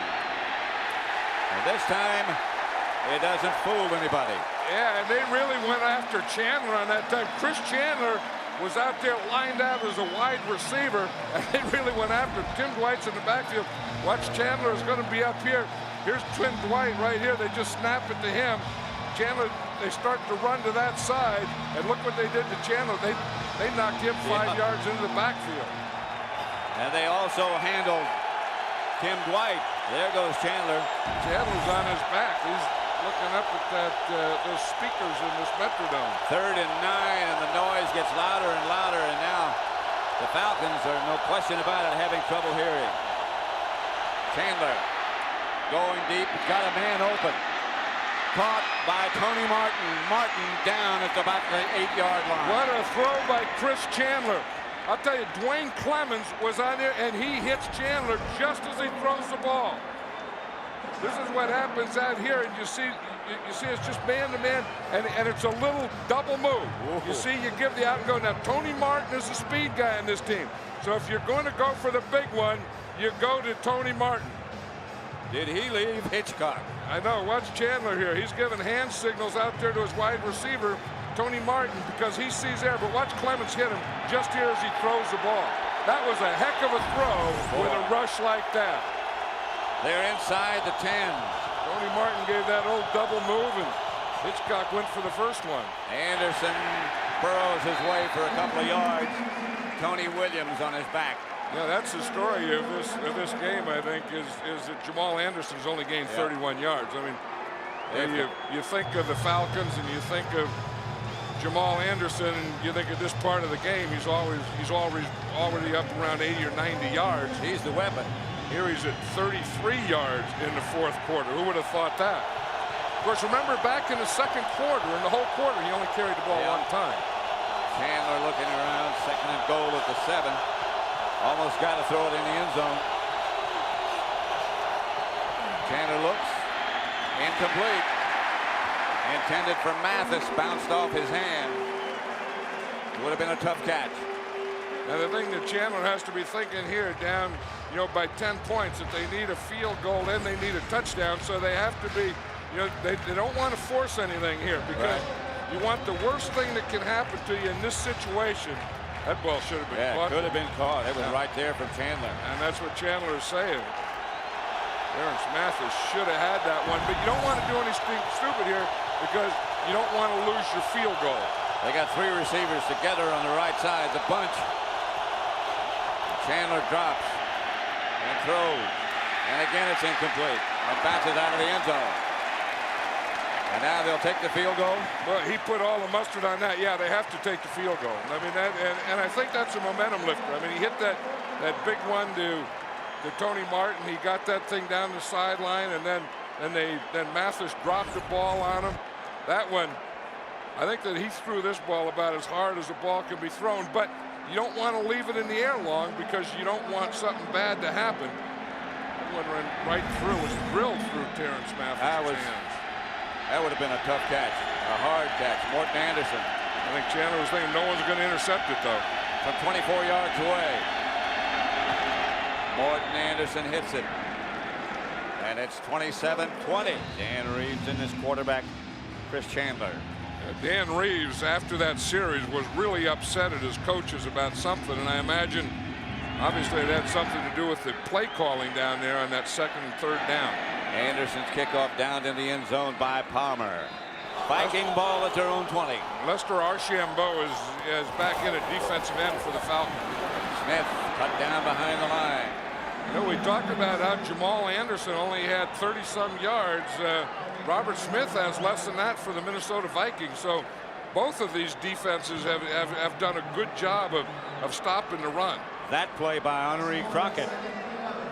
Well, they got penetration. Crockett has good quickness and speed. They take him out, on 2nd and 3rd down or in nickel situations. He's not a nickel linebacker, but they use his speed and quickness against the run on 1st down. 2nd and 11. Palmer in the backfield. Cunningham fakes to him. Looking, and gets Glover. Out of bounds. Out of bounds. Boy, those coaches better watch out. I mean, it's, you talk about why these games are so big, because you realize the finality of it. Here's Glover. He got his left foot down, and his right foot is out. Yep.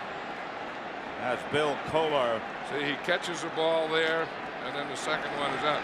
Bill Kolar is a heck of a defensive line coach. I mean, he's done wonders with this front group right here, the Atlanta Falcons. Big down here, 3rd down and about 11. Bill Kolar had a motor, and all these guys got good motors. The heat's on Cunningham, and down he goes. They ran a pair defense. Randy Fuller.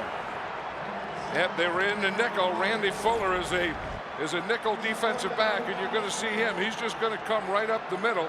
You see, here's Randy Fuller here. He's coming from here. They start to pressure up the middle, then they get it from the right side and the left side. Did you see the middle just drop out? That's what you call a zone blitz. See, here comes Fuller from the outside. He gets Randall Cunningham, and then the middle of the defense dropped out. Tim Dwight standing back for Berger's kick. Berger again hangs it way high, but short this time. Dwight signals fair catch. Just barely made it. 9:36 left. Atlanta ball at the Minnesota 48. Chandler up under the center. Fake to Anderson. Knocked down. Good play. Good defensive play by Corey Fuller. He was looking for Mathis. Yeah, that was great coverage here by Fuller. This is a bootleg, and what Chandler's going to do is he's going to fake it. You see, he fakes to the left, and that's not a real good fake. Then he's going to come out to his right on a bootleg. He was looking back. He wanted to throw that ball back to the left, and he had to come back to that side to Terrence Mathis. And if you say that's a heck of a play by Corey Fuller. 2nd and 10.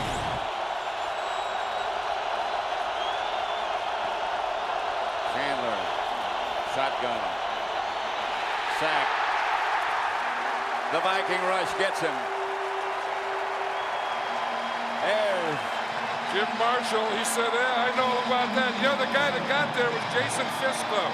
again. Jason the second Fisk time. is he's a backup defensive lineman, but he makes a pretty big play. He gets a good pass rush straight up the middle. Dwayne Clemens was there with him, another backup. There's Jason Fisk right there, and he got right in Chandler's face. You don't know who's going to make the big play. It may be a John Randall. It may not even be a starter. And in this case, it wasn't a starter. It was Jason Fisk. That's 2 big sacks by Jason Fisk. 3rd and 18. And Chandler this time has time. Incomplete. Over the hands, but there's a flag on the play. Over the hands of Santiago, his tight end. Yeah, and that's usually in the area of offensive holding, and it is offensive holding. The Vikings are going to turn that one down. That was almost intercepted by Orlando Thomas. You could hear that ball bounce out of his hands. 68 of the offense. Penalties to fly. Holding called against Calvin Collins. And the Falcons will have to punt. Now the urgency becomes more present. David Palmer back deep. Straczynski to punt for Atlanta. And that's what Dan Reeves is trying to tell his quarterback, Chris Chandler. We're going to get the ball back in this game a couple of more times. Don't get down. Good kick. Hangs it high. Palmer's going to let it bounce. And the Falcons are going to down it. It might have gone into the end zone. I'm still not sure. They might have downed it at about the 1. No, they didn't down it. It's going to come out to the 20. That's a 20-yard play. They had a chance. Had they stopped it there, that ball would have been right there in the 1-yard line. Can't find the ball, it looks like. Well, no. He's looking around. See, he was looking at David Palmer first to see what he was going to do, and then he didn't get it. Elijah Williams was the second guy in there, number 21, and you see that he kind of fumbled it. Yep, and it bounced into the end zone. So it's 1st and 10 at the 20 for Minnesota. And a 20-yard play for the Vikings, or a -20 for the Atlanta Falcons.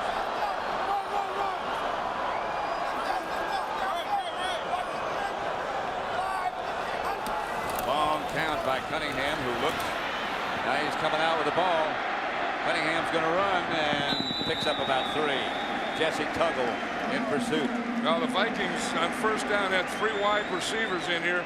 Matthew Hatchett was to this side, and that's who he was trying to throw to, and Hatchett was covered well. So he had nothing there, so he looked left, didn't have anything left, so he just ran left. And it'll be 2nd and 6. This is the thing is Robert Smith hasn't run a lot today, but he made a big block there to free Randall Cunningham so he could get out of there. 3 wide receivers set up for Minnesota. And Cunningham drops. And throws to Matthew Hatchett, who's come up big. Ray Buchanan made the stop. And that's what, earlier I said he was trying to throw to Matthew Hatchett. The play before that, Hatchett was going deep. He couldn't get deep. So in this time, instead of going deep, he just acts like he's going to go deep, you see, and then stops and comes back. That's a lot of hand fight on that play. I don't think Ray Buchanan bought the deep or bought anything. 7 minutes, 40 seconds now by the time they start this, and less than that. Matthew Hatchett's caught 4 passes. How about Randy Moss having that bad stomach? Here comes the blitz. The ball's loose. Atlanta's saying we got it, and they do. Atlanta gets the turnover. Shane Dronette has the football. We talked about what got the Atlanta Falcons here all year, and it's been turnovers, and that's what they got just before the halftime. That's what they get here. I don't think that ball ever got up to Randall Cunningham's right hand. He has his right hand up there. Looks like Jeff Christie is moving to his right. Watch Christie. He's moving out to his side, and he just put the ball down there low. Well, look, they had somebody over Christie, which you pointed out earlier. Yeah, that's the thing. If I were playing the Minnesota Vikings, I'd always have someone over Jeff Christie. But in that time, he was trying to get out to his right, and in moving that way, he didn't get the ball up. There's Shane Burnett comes up with the ball. He was the guy that played without his helmet a little while ago. Atlanta 1st and 10 at the Minnesota 30. Back. Here comes the reverse, and this is Tim Dwight. The Vikings have played it pretty well so far. Dwight gets 5. Yeah, we were talking on that after that last series how Dan Reeves, who's been in so many of these games as a player and a coach, knew 46. that he had to calm down his quarterback because they were going to get more shots. He didn't want him reliving that last one. He wanted him to get ready for this one. Good block there on Jerry Ball. If he could have cut right back there, he would have had a play. Yep. You see who was his leading blocker? It was Chris Chandler. 2nd and 5. Anderson is deep.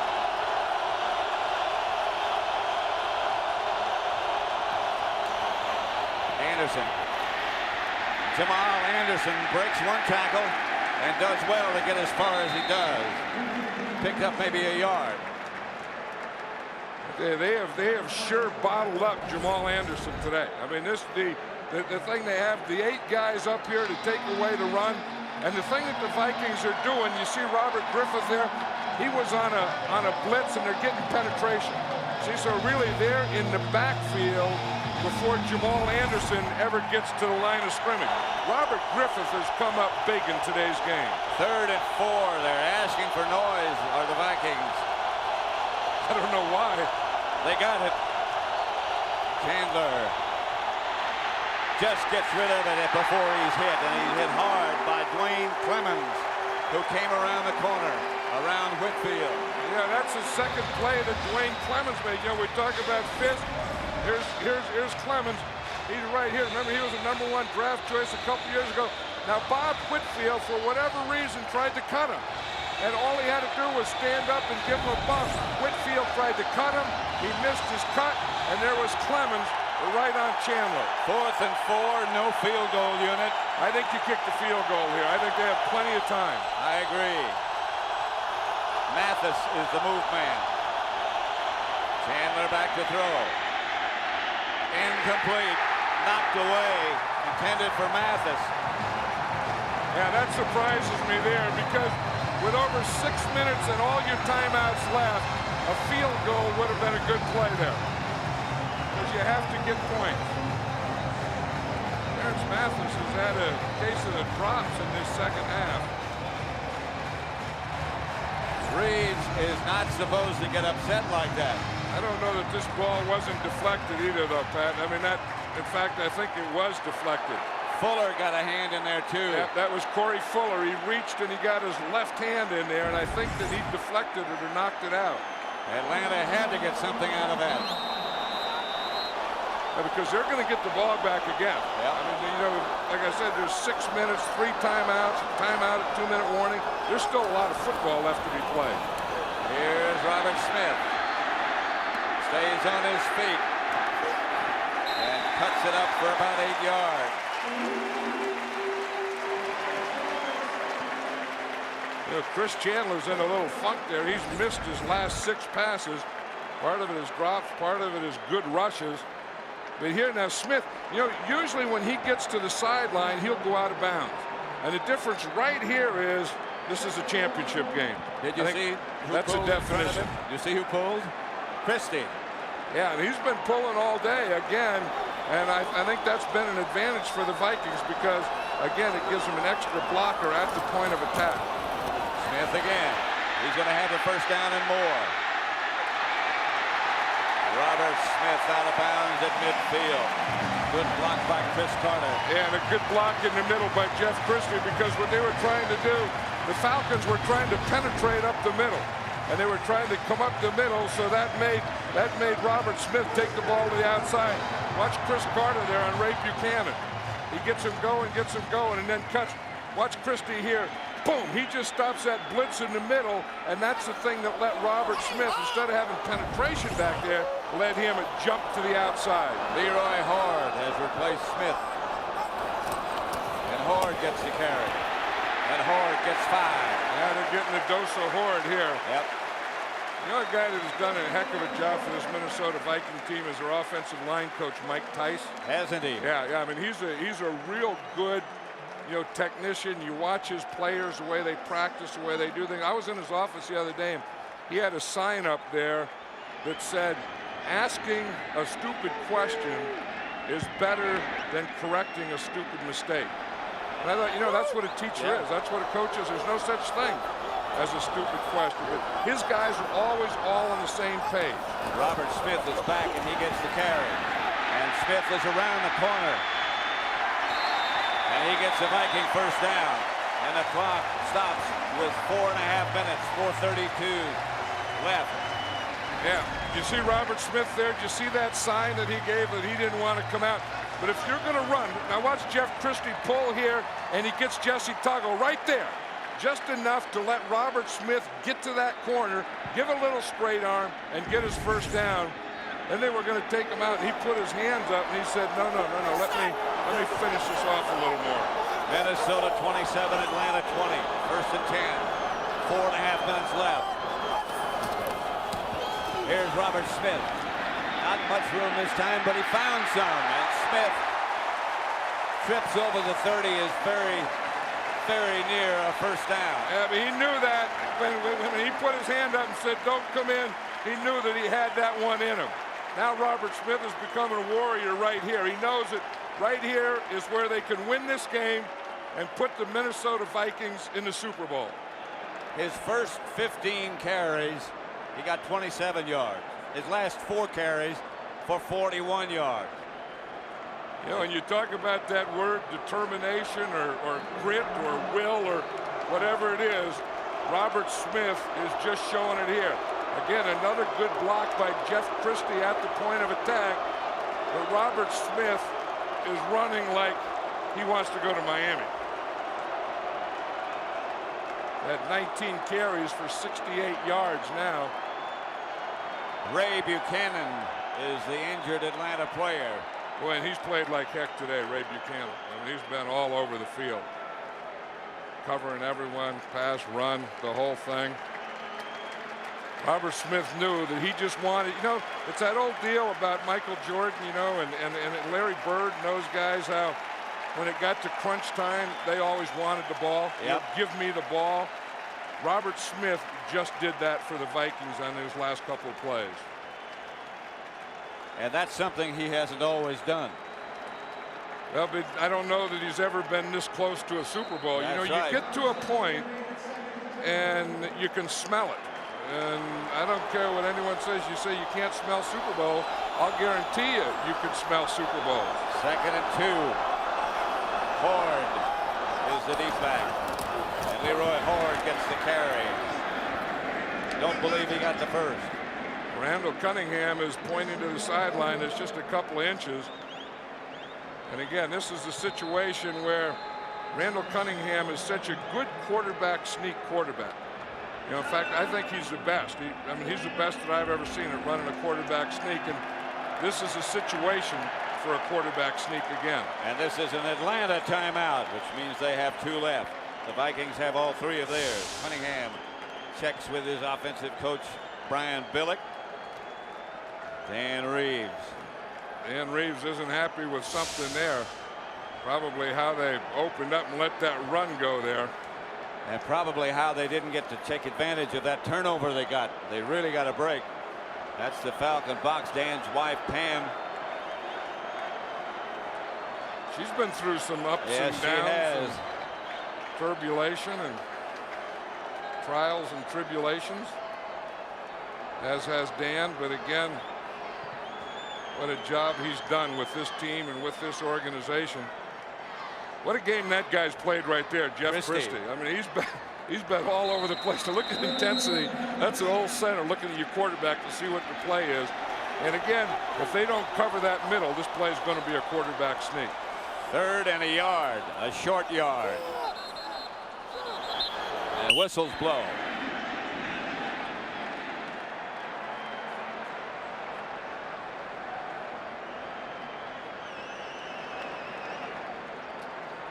I'm not sure what Dan's so mad about, but I do know he's mad. It looked like they had to take a timeout.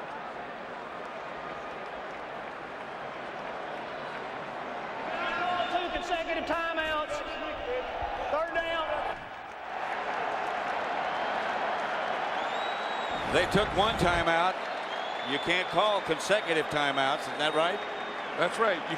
You can't take consecutive timeouts. You see him trying to call it. Dan Reeves was out on the field. I think they would have called. They should have called something on him. Third down. Cunningham's going to throw it and does throw it and gets a first down. Randy Moss makes the reception. Who would have thought that they'd go to Randy Moss? They hadn't gone to him since 9 minutes in the second quarter. There's something wrong with his stomach. He's been a decoy. Now they get third and short. I think they figured if the guy plays off him, if Buchanan plays off him, just throw it to him where he can get a first down, and that's exactly what he did. And the clock continues to run. This is where Warriors are really crowned. First and 10. Moss, These 6 kinds of catches. situations. Excuse me, John. Smith to the 20.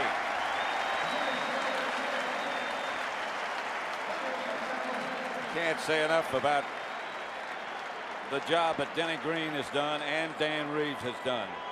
Yeah, and the job that this Viking offensive line has done. That's Red McCombs in the middle. Red's done a good job. Yes, he has. I mean, Red has never this year seen the Minnesota Vikings lose a game. Since he bought the team, they have not lost in his presence. He missed one game, the Tampa game.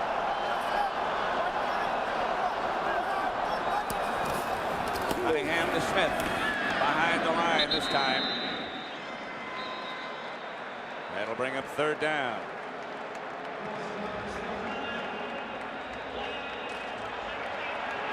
This. An Atlanta timeout, and now they only have one. There's Evander Holyfield. You know, we're talking about Warriors and how Robert Smith has become a Warrior and how Randall Cunningham and that guy right there, Evander Holyfield, could be the definition of a Warrior. You know, everyone think, you know, Mike Tyson is this, Tyson this, Tyson that, Tyson the toughest guy. This guy whipped Tyson twice. The last 2 times they fought. So I know a little about that Warrior. I know a little about that other Warrior that was in there, Art Shell. Shell played for me for a long time. He's in the Hall of Fame. There's another one, Randall Cunningham. Randall McDaniel. Excuse me. No, the job that Randall McDaniel's done in there and the fight, and they've all been Warriors today because you really have to lay it on the line. I mean, this is something, if you lose, there's no tomorrow. I mean, there's nothing to wait for. There's nothing, well, you know, we'll get them next week. We'll work on that on Wednesday. Third and long. Third and 6. DeLong in motion. And looking upfield. Has plenty of time. Chase. Fires out of bounds. No interceptions. That'll bring on Anderson. Yeah, you see it and you go back, and I don't mean to second guess, but just kind of put, you know, the way the game is played. If Minnesota makes this field goal here now, you know, they get a 10-point lead. Had Atlanta on that 4th down kicked the field goal, then this couldn't happen. And Anderson hasn't missed in 2 years. So that's a pretty good bet. If you say, do you think Gary Anderson will make this field goal? The answer should probably be yes. 39 yards away. And it's not good. The Falcons have one timeout. They have the ball as Anderson misses. Pulled it left. And Dan Reeves is happy with that one because he knows that he probably should have kicked the field goal last time down there. On first down, Chandler retreats. Throws it outside. Kozlowski makes the reception. Stopped by Corey Fuller. 2 minutes left. Pat Summerall with John Madden. We're at the Metrodome in Minneapolis. The Vikings lead by a touchdown. Who would have thought that Gary Anderson would miss in a situation like this? Who would have thought anything? Who would have thought that the Atlanta Falcons would be playing the Minnesota Vikings for the championship? Indeed, who would have thought? Here's Chandler. Pass is caught. Mathis trying to get out of bounds, and does, I believe. Stops the clock a minute 54, and they move the sticks. Yeah, they don't want to play him off too much. You see, Terrence Mathis out here, he does a good job. You push up, you make them think you're going to go deep, and then you just run that out there. Then once you get it, you got to get out of bounds. And he dove, got out of bounds, stopped the clock. Chandler from the shotgun. Has a man open. That's Ronnie Harris, and Harris is out of bounds at the Minnesota 31. Boy, was that great by Chris Chandler, just standing back there and seeing Harris.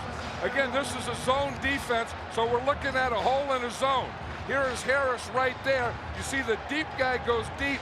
Harris comes underneath, and watch Chandler, how calmly he reads that, sees that zone, sees the hole in the zone, and sees Harris in the hole. Woo! At the Minnesota 31. That's kind of stunned, come on, crowd. Here's Chandler, up the middle, high, and incomplete. That one got away from Chris Chandler. He didn't have a spiral on that one. That was intended for Harris, but no chance. That's a calm quarterback when you can stand back there between plays. You're in a championship game, tie your shoes. Less than 2 minutes to go. You're down by 7, and your wife is expecting a baby at any minute. A minute 42 left. 2nd and 10 at the Minnesota 31. They have 1 timeout left. Chandler's going to take off with it, and he dives to about the 23. I don't know that he didn't hurt his knee either, Matt. He did. He has to take that last time out, too. He went down, and he really drove that right knee into the carpet. That's one of those things with a quarterback, you know, where he doesn't know whether to go head first or to slide. But again, you're talking about adrenaline. You're talking about competing. You're talking about trying to get to a Super Bowl. He comes down. Now, watch his right knee when he goes down here. In fact, he tripped on the carpet is what happened. I thought he was trying to go down, but he wasn't. He just starts right there, and then he trips. Then he's trying to lunge forward to get the ball forward when he hit his right knee. And now he limps back to the huddle, noticeably limping. Their analysis of the game. Here's Chandler again. Yeah, I was just saying what he did is he stubbed his toe. Third down. John Randall back in. 3rd down. They need a first, among other things. And the handoff is to Jamal Anderson. Breaks 1 tackle, gets the first down. Yeah, that's the first thing that they needed because that gets them a new set of downs. Now remember, when Chris Chandler hit his knee there, he had to take his last time out. So the Atlanta Falcons have to go with no huddle here. A minute and 8 seconds, 7. Clock running. Chandler drops quickly. Throws, incomplete. Almost picked off, almost intercepted by a diving Robert Griffith. Yeah, that's that old zone where, if you look at the Vikings, they had 6 guys back there. Coach Fazio says, we're going to zone that end zone. Now Dan Reeves is calling the plays. Yep. I think we saw earlier where Jack Burge was calling the plays. Now we saw Dan Reeves was telling Steve DeBerg to play. And DeBerg is the backup quarterback if Chandler can't continue. But it looks like he is going to continue. Chandler threw a couple on this drive that weren't spirals. Yep. 2nd and 10, he drops. Out of the pocket. Touchdown. End zone. Touchdown. Touchdown. Atlanta. Oh, holy Brother, mother. do you go for 2? No, heck no, you don't go for 2. You got to tie it up. The first thing you have to do is you have to get tied, then you go for a win. I mean, I'm sure that is one thing that never crossed Dan Reeves' mind. Look at Mathis. Denny Green is in shock. Mathis held on. But did Chris Chandler, look at him read, buy a little time, and when he sees Mathis, does he drill that thing? Robert Griffith was right there, and he drills that thing where Mathis either has to catch it or he's going to get knocked over. Anderson with the all-important big extra point. And a flag comes flying in. And that whistle blew before the ball was kicked, so the kick, no matter what happens, isn't going to count. The extra point was good by Anderson. Yeah, but this isn't one. If it's against the Vikings, they can't refuse it. It was blown before the ball was snapped. Prior to the snap, encroachment, 99 on the defense. We will re-kick, penalize the 5 yards on the kickoff. Oh, that's one penalty Dan Reeves didn't want. Look at him there. Because he had the point, he had the tie, and you know, as great as these kickers are, and Pat, you've been there many times, you don't want to have to go through it again after you've already done it. Well, there's too much involved. You got to get a good snap. You got to get it down correctly. This is not automatic. No, and then this whole thing of, you know, guys reporting and time, and that can tend to tense a kicker up. Now remember, this game is tied. We go to true sudden death. I mean, there's no just one quarter. I mean, we could be here all night.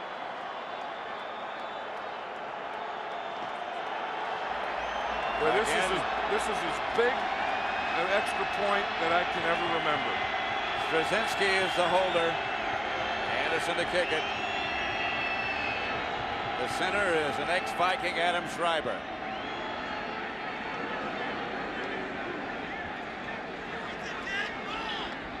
They want to change balls. Did you hear that? Yep.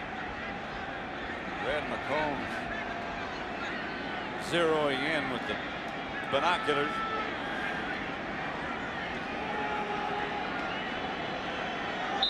Well, wow. Being up here, this is fun. You think about being that in those two guys there, it's not a lot of fun, but this is where you want to be.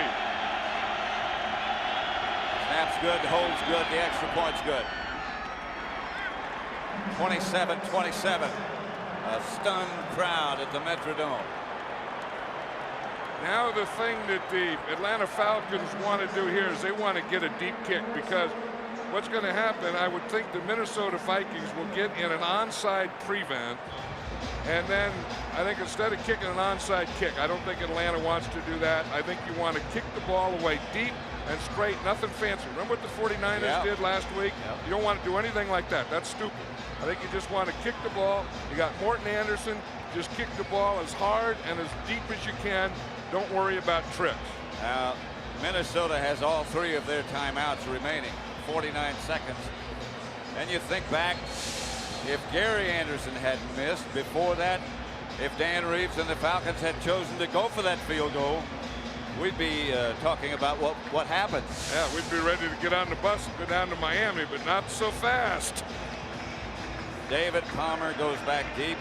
Well, it was Chris Chandler great on that. Oh, boy. I mean, throwing and finding that guy. And we said it looked like Dan Reeves took over the play calling, because he was talking to Steve DeBerg, and I think he was calling the plays. He wasn't talking to Steve DeBerg about going in for Chris Chandler. I had doubts. I don't know about you. I had doubts of whether or not he was going to be able to continue after he hurt his knee. No, I knew he was going to continue. I mean, there's no way you're going to come this far and get that close and go out with a knee injury.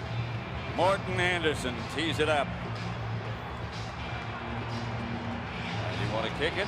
I think not out of bounds. That's the last thing. Although Minnesota is really not in an onside prevent.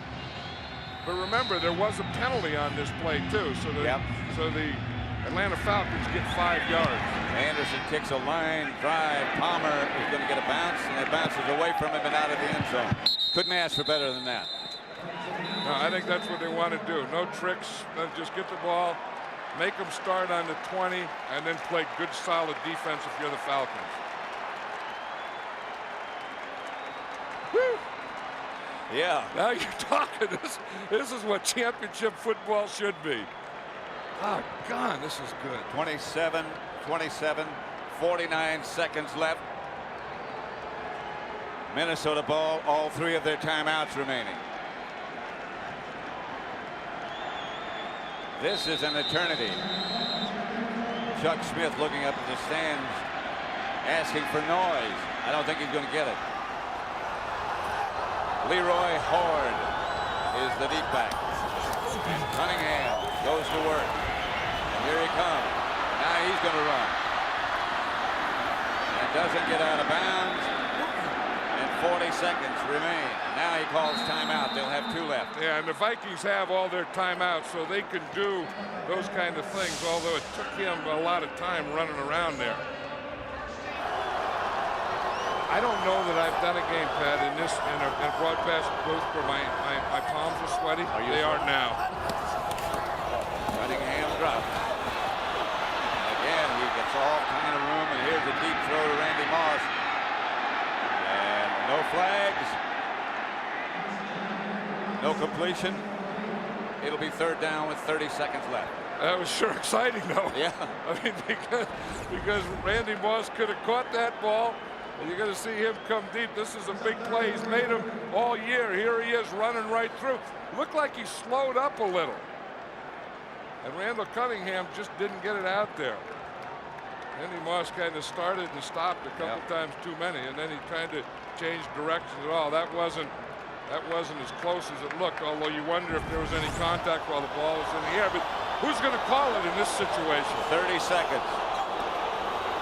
And now they're just going to let things run out, and we'll settle for overtime. Yep, and overtime means true sudden death. I mean, they play until someone wins. You know, in the regular season, they just play 1 quarter. A game can end in a tie. When you get in a championship game, there's no such thing as a tie. Well, there, the postseason overtime rules. The coin toss determines who gets the ball. 15-minute quarters, 3 timeouts per team, 2 per quarter. The first team to score wins the contest. 27-27. We're in overtime. We haven't quite started yet. The Vikings have won the toss as we get set to start it in overtime. Robert Smith, Pam Oliver was down on the sideline, said he has re-injured his knee. And you can just see that grimace there that he is. I think when they were going for the win and Robert Smith was out there, I think he emptied his tank. Look at this one, though. The last conference championship overtime game, January the 11th, 1987. Denver 23, Cleveland 10, Cleveland 20. Dan Reeves was the Denver head coach. Yep, and that was the drive. Remember, they still talk about the drive in both Denver and Cleveland, and it was that championship game. Anderson to kick it off. Line drive kick, and Palmer will have a chance with this one. At the 15. Lassoed at about the 28. And we're in overtime. Tied at 27. You know, this is another reason that I've always felt that championship games should be played on different days. That you shouldn't play both championship games the same day, because this is as big as it gets right now, a championship game, and it should have its own day. And obviously this game deserves a day. It certainly does.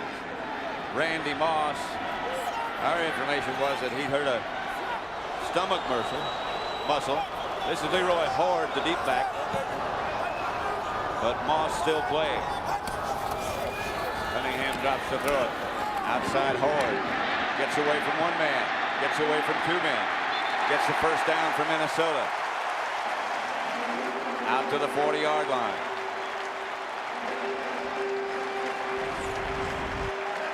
This guy, Leroy Horde, I mean, he's been a starter. I mean, he's just not a backup guy and a plugger who does things like, you know, just short yardage and blocking and stuff. This guy is a good runner, and he's a good open field runner. He's a good pass receiver. He's a complete running back. He just happens to play behind Robert Smith. First down, Minnesota at their own 40. Cunningham drops again. Well, here comes the rush, but he gets ball's knocked down. Dixon picked it up. And Dixon fumbled. And the Vikings, the Falcons say we got it. Yeah, but see that official right here, Pat? He was pointing to the ground. Saying it was down. I think he was saying the ball was down. Fumble, recovery, a run. Then the runner was down by contact. The runner was down by contact. It was Stringer who wound up with it. But boy, the Falcons are great at that, knocking the ball out. David Dixon has it right here.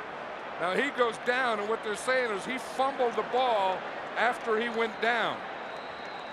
Because here's Randall Cunningham's fumble. In fact, he was trying to flip it out there. Now big old David Dixon, the right guard, has it. and he fumbles when the ball. Now watch the official right here. Yep. He was pointing to the ground, saying David Dixon was down. Down on his knee. The draw play. The Horde doesn't get back to the line of scrimmage. The Falcons played it well. David Dixon has been in and out of this game 2 or 3 times, and he hurt his knee. And you know, and then they put Lindsey in for a while, and they bring Dixon back in there, take him out, put him back in. That was a big play by him, recovering that fumble. You know, Third and 8. I was just going to say, Rich Brooks is a defensive coordinator of this Falcon defense, and everywhere he is, he's always done a great job of getting turnovers. Moss split wide right. Cunningham drops. Has time. Looks to Moss. Incomplete. Knocked away by Ray Buchanan. Yep. This is what Ray Buchanan says that you play this game for. You play this game to get in big games and get a matchup like Randy Moss. He said all year he hears about Randy Moss. He said he just wants a chance to play against him. And I'll tell you, he's playing him well today. He's playing everyone well today. That ball was deflected by Lester Archambault. Yep, and it was redirected a little. That took a little off it. Yes, it did. I still think it was good coverage by Buchanan. It was. Berger gets off a kick to Dwight, who again retreats, handles it at the 6, and Tim Dwight bangs out to about the 15 where the coverage is good. Now this is the thing, I think when you're inside the 20 and you say, who would you rather be right now? I think I would rather be Minnesota in this field position than I'd rather be Atlanta. That was a 51-yard punt by Berger, an 8-yard return. And now the Falcons have their chance in overtime. 27-27 tie. First and 10. It's a 15. We talked about the noise in the pregame show, but this has to be the loudest it's been all day right now. Chandler moves his deep backs. Santiago was the move man. Chandler drops it out to his fullback, Kozlowski. Yeah, the Falcons have done a heck of a job handling this crowd. Look, they have no false starts.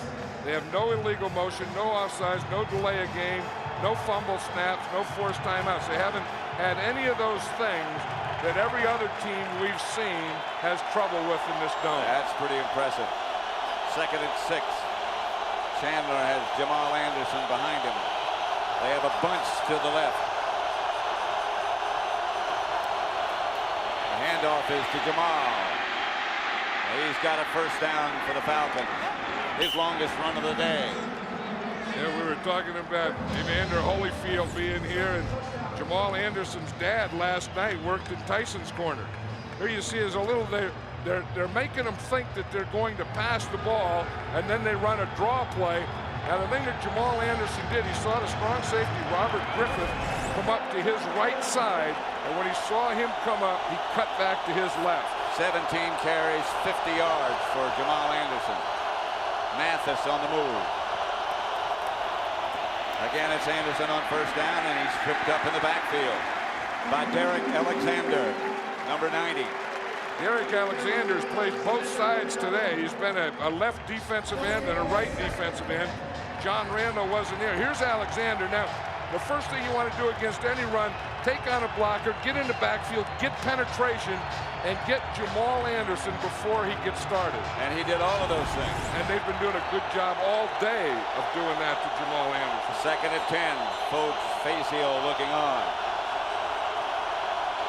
The Minnesota defensive coordinator. Chandler drops to throw it.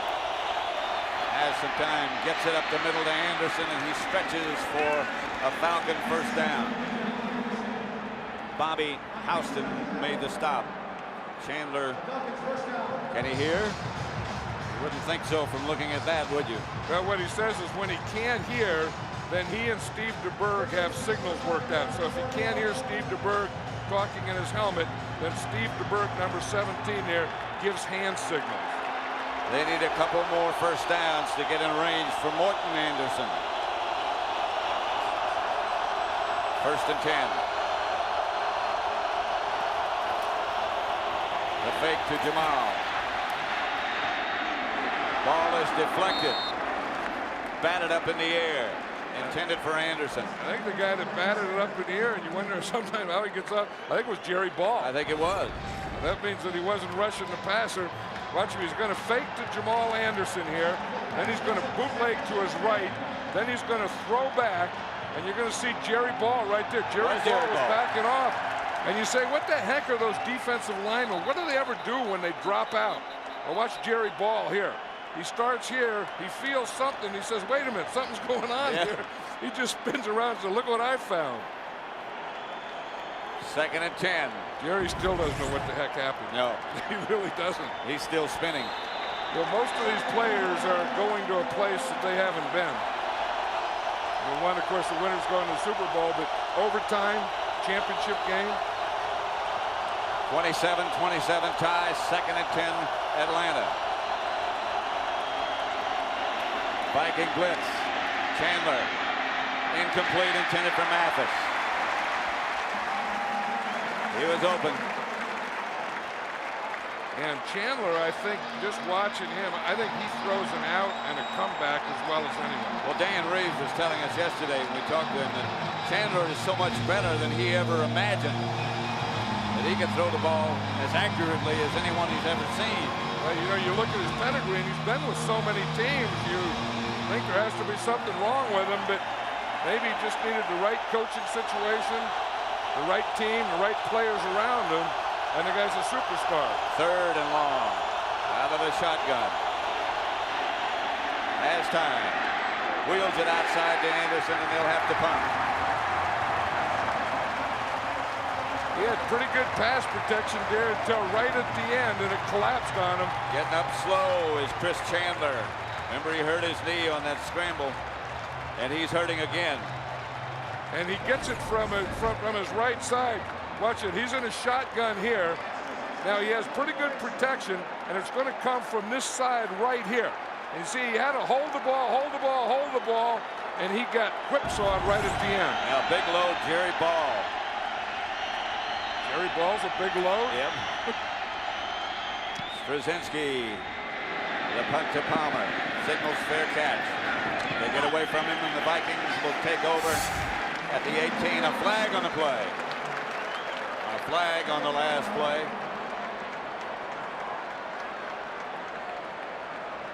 I mean, every little thing that happens in overtime becomes so big. It's against Atlanta.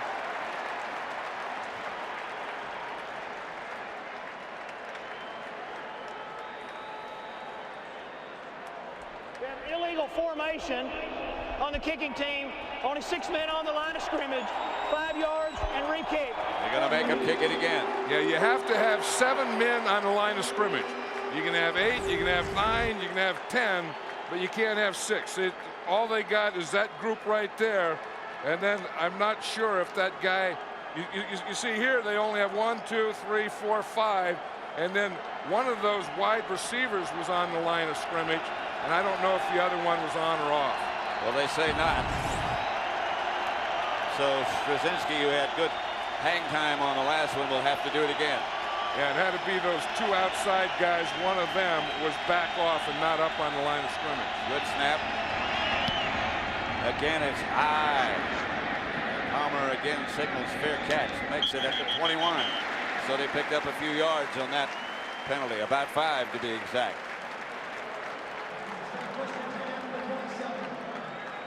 So the Vikings take over. You know, here you got, you know, going back to that penalty, here you got 5 here. I think this guy's up on the line, so that gave him 6. I think the one they called was right here, that he wasn't up on the line. So they said that, you know, the 5 in the middle, the one out here was 6, and the guy up on top wasn't, and that was what the penalty was all about. So that was pretty close. Yeah, very close. Look at Red McCombs. He looks like he's in shock. Yeah. Woo, this is what it's all about. This is competition. This is winner goes to the Super Bowl. Heck. Here's Cunningham back to throw. Intended for Matthew Hatchett, incomplete. He threw in a hurry. You know, the thing is, you know these overtimes, these sudden deaths, and again, we can just keep going on and on here with this game. And you know that the players aren't in shape to play this guy. I mean, you don't condition, you don't prepare, you don't train to play for 5 or 7. I remember once we were in a playoff game against the Baltimore Colts. It went 6th period. But you don't think about it. And our guys were dead after that one, I'll guarantee you. Here's Cunningham. There's the pass complete to Chris Carter. The touchman gets the first down. I think that's not a bad thing to do. If you're the Vikings and you have Chris Carter here, say, okay, let's go to work with him. I mean, they're just playing man. And again, he's covered. There's good coverage here, but he is so big and such a good target and knows how to handle the ball. And Randall Cunningham, you don't always throw it to the guy as much as in this situation, you throw it away from a defender and let your guy make the play. Chris Carter's got great hands, too. Here's Cunningham. Looks to the middle. Incomplete, intended for DeLong. He didn't mean to go to DeLong. He was trying to go to his left out there. They had good coverage on Randy Moss. I think whatever Randy Moss had earlier, I think he's recovered from now because they were looking. That's where Randall Cunningham wanted to go. He looks out to his left, and then he comes back. This is what he saw out there. See, this is one of the things that the Falcons wanted to do to Randy Moss is they wanted to be physical with him. They thought that could take him away, and that did take him away. Yeah. Hatchett is split wide to the right. Carter's in the slot left. 2nd and 10.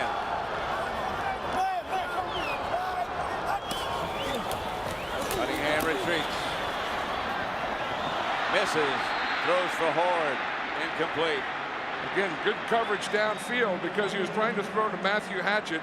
He had Hatchett out here on his right side. When he rolled here, because he didn't have Hatchett open, then he had to come off to the short guy. Tough pass to throw and to catch. Yeah, I mean, he was in position, you know, his arm and his body. He wanted to throw that about 12-yard out, and he ended up throwing like a 2-yard loop. 3rd down. They've had problems on 3rd down of late. 0 for 3. 0 for the last 3. 3rd and 10. Cunningham back to throw it. Here comes the rush. He got rid of it, and there's Randy Moss. Incomplete. Looked like he was open. He looked like he was behind everybody. Eugene Robinson back there to knock it away. Yeah, and that's what a 14-year veteran does. Eugene Robinson. We haven't heard a lot from Eugene Robinson today, but he's a free safety, and he's the guy that has to row. He's the guy that has to make that play. Was that a big one for Eugene Robinson? That was close. I mean, that was that far from being a touchdown, a score, and a win for the Vikings. Boy, is that a big play. That's why you bring in 14-year veterans, guys that have played in the last 2 Super Bowls. Another good punt by Berger. Takes a backward bounce, but the Vikings will handle it inside the 10. Chris Walsh made a one-handed stab, and Atlanta will take over inside their own 10. And here comes the offensive unit. Remember, Chris Chandler was limping the last time. Good kick by Berger. 52-yard punt, no return. Here comes Chandler. You know, a guy that's done a good job for the Falcons is their left tackle, Bob Whitfield, today, and he really has a tough time. You know, we talk about the noise in here and all that stuff, and Bob Whitfield is also blind in his right eye. And then he has to block a guy like John Randall or Alexander or whoever. They've been changing guys on him all day, but he has done an excellent job over here pass protecting. 8:28 left in the first overtime period. And Chandler drops the throw and throws up the middle to O.J. Santiago, his tight end. First down. You know, this offensive line is doing a good job of pass protecting because that's where it all starts. They're not a great run blocking, although Jamal Anderson makes a lot of yardage running, but this is a young group. Art Shell is coaching them, and they do a very good job as a unit, which is what this whole Falcon team does. They work well as units within the team and work well as a team. They have 40 players, 40 new players out of the 53 who weren't there when Dan Reeves took over. That's Jamal Anderson. He just nudges straight ahead and only gets a yard at that. And one of the things we were talking about Denny Green the other day was saying that, you know, when you play in a dome, and they're both dome teams, and both of these teams were built to play in domes, he said you don't worry about field position. You know, it's not like you're playing in the Meadowlands or you're playing in Washington or RFK, you know, those type of things where you worry about wind and all those things. So you don't worry about that, although field position right now is very important, because if you're the Vikings, you don't want them to go any further than this. And if you're Atlanta, you're trying to get first down. Chandler back to throw it. Going deep for Santiago, and he got it. Across midfield, the tight end, O.J. Santiago. I'll tell you, that was a heck of a catch by Santiago. What they did is they come in the blitz, and you see Houston there is man-to-man, and he's covering Santiago. Now he's going to have help deep, but Chris Chandler throws a perfect pass. They cross midfield. Houston's hurt. Yeah, he got hurt when he went down there, but that is a tough one. Bobby Houston is in there for Dixon Edwards. Remember, Dixon Edwards pulled a hamstring. Right. Bobby Houston is his backup, and now he's hurt. 6:50 left in the first overtime period. And you see Dixon Edwards is back in there, Pat, and he's playing now with a pulled hamstring. Yep. I saw him earlier in the game go off, and I know that he pulled that hamstring, and then Bobby Houston, his backup, goes in, and then he gets hurt, so Dixon Edwards has to come back in. There's not a lot of choice you have. There's John Randall over on the sideline. As a coach, would you know that Dixon Edwards, you think, was playing with a injured hamstring? How would you know? I would think, because I probably someone up in the booth up here in the box would have seen it and reported that. And then the fact that he hadn't been in there, yeah. I would have wondered why he wasn't in there. And then the fact that they put him back in there, I would try and find a way to test him. Go to work on him. First down, Atlanta. Mathis was the move man. This is Jamal Anderson. And Anderson steps out of bounds at about the Minnesota 44. Robert Griffith knocked him out of bounds. They were talking about guys that haven't been where they're going right now. Jamal Anderson is that way. You know, I mean, how do you get ready to run in the fifth quarter? But he's doing it well. Good lead block there by Brian Kozlowski, yep. his fullback, and that gives him the corner. Brings up a second down and 6. So where'd that last one come from? Yep. Vikings are playing nickel here. Chandler outside, complete to Mathis. That's enough for a first. I tell you, they're getting very, very close to a field goal now, yep. because at the 35-yard line, it would be a 52-yard field goal. And I think that's what Chris Chandler is thinking right now. You know, let's get it up, and we need about another completion here to be in field goal range. Now watch Dixon Edwards. He can't run. There's no way. No, he can't move at all. No. He has a pulled hamstring, and you have to have 11 guys. I'm surprised they don't take him out and play nickel. First down. You know, John Randall must be hurt if he's not in there. Anderson deep. Here's Chandler. Chandler steps away from one man, scrambles himself. Bad knee and all, down to the 31-yard line. Now they're close enough. We've seen Morton Anderson kick him from over 60. Wait, Dwayne Rudd put a hit on Chandler. Chandler has had a heck of a gutsy performance. We talk about warriors and gutsy performances. He's not known as a runner. He's not a real mobile guy.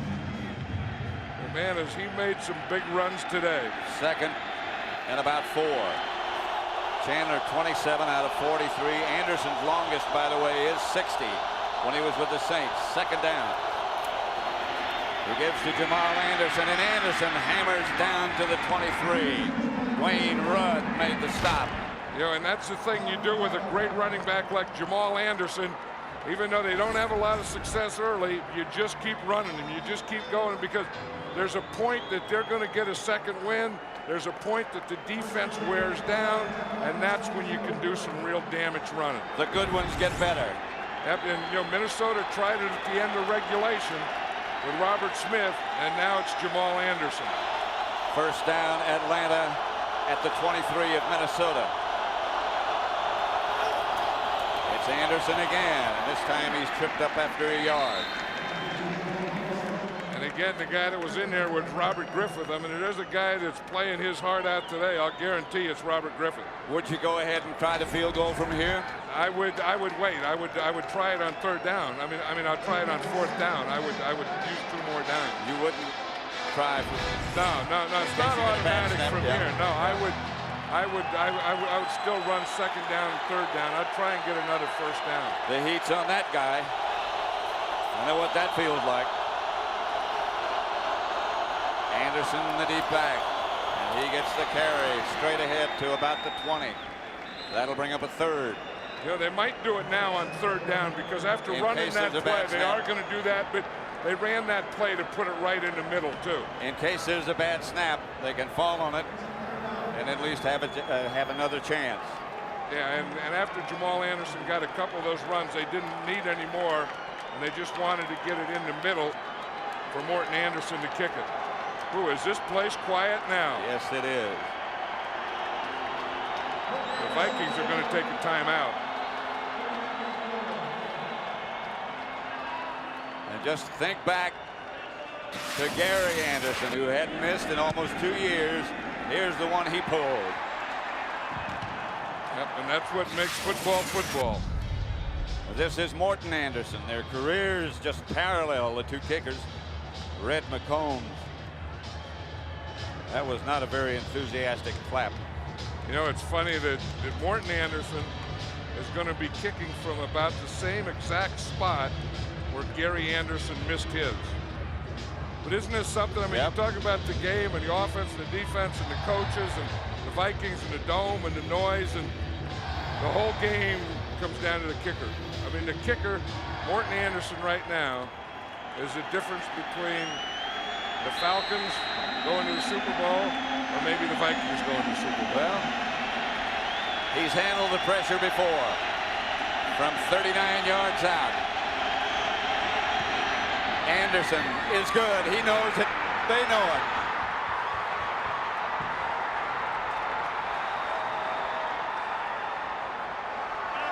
Morton Anderson. From 38 yards officially, Morton Anderson and the Atlanta Falcons end it 30-27, and Atlanta goes to Miami. And Dan Reeves is now the 3rd coach to take more than one team to a Super Bowl. He took Denver, and now he's taken Atlanta.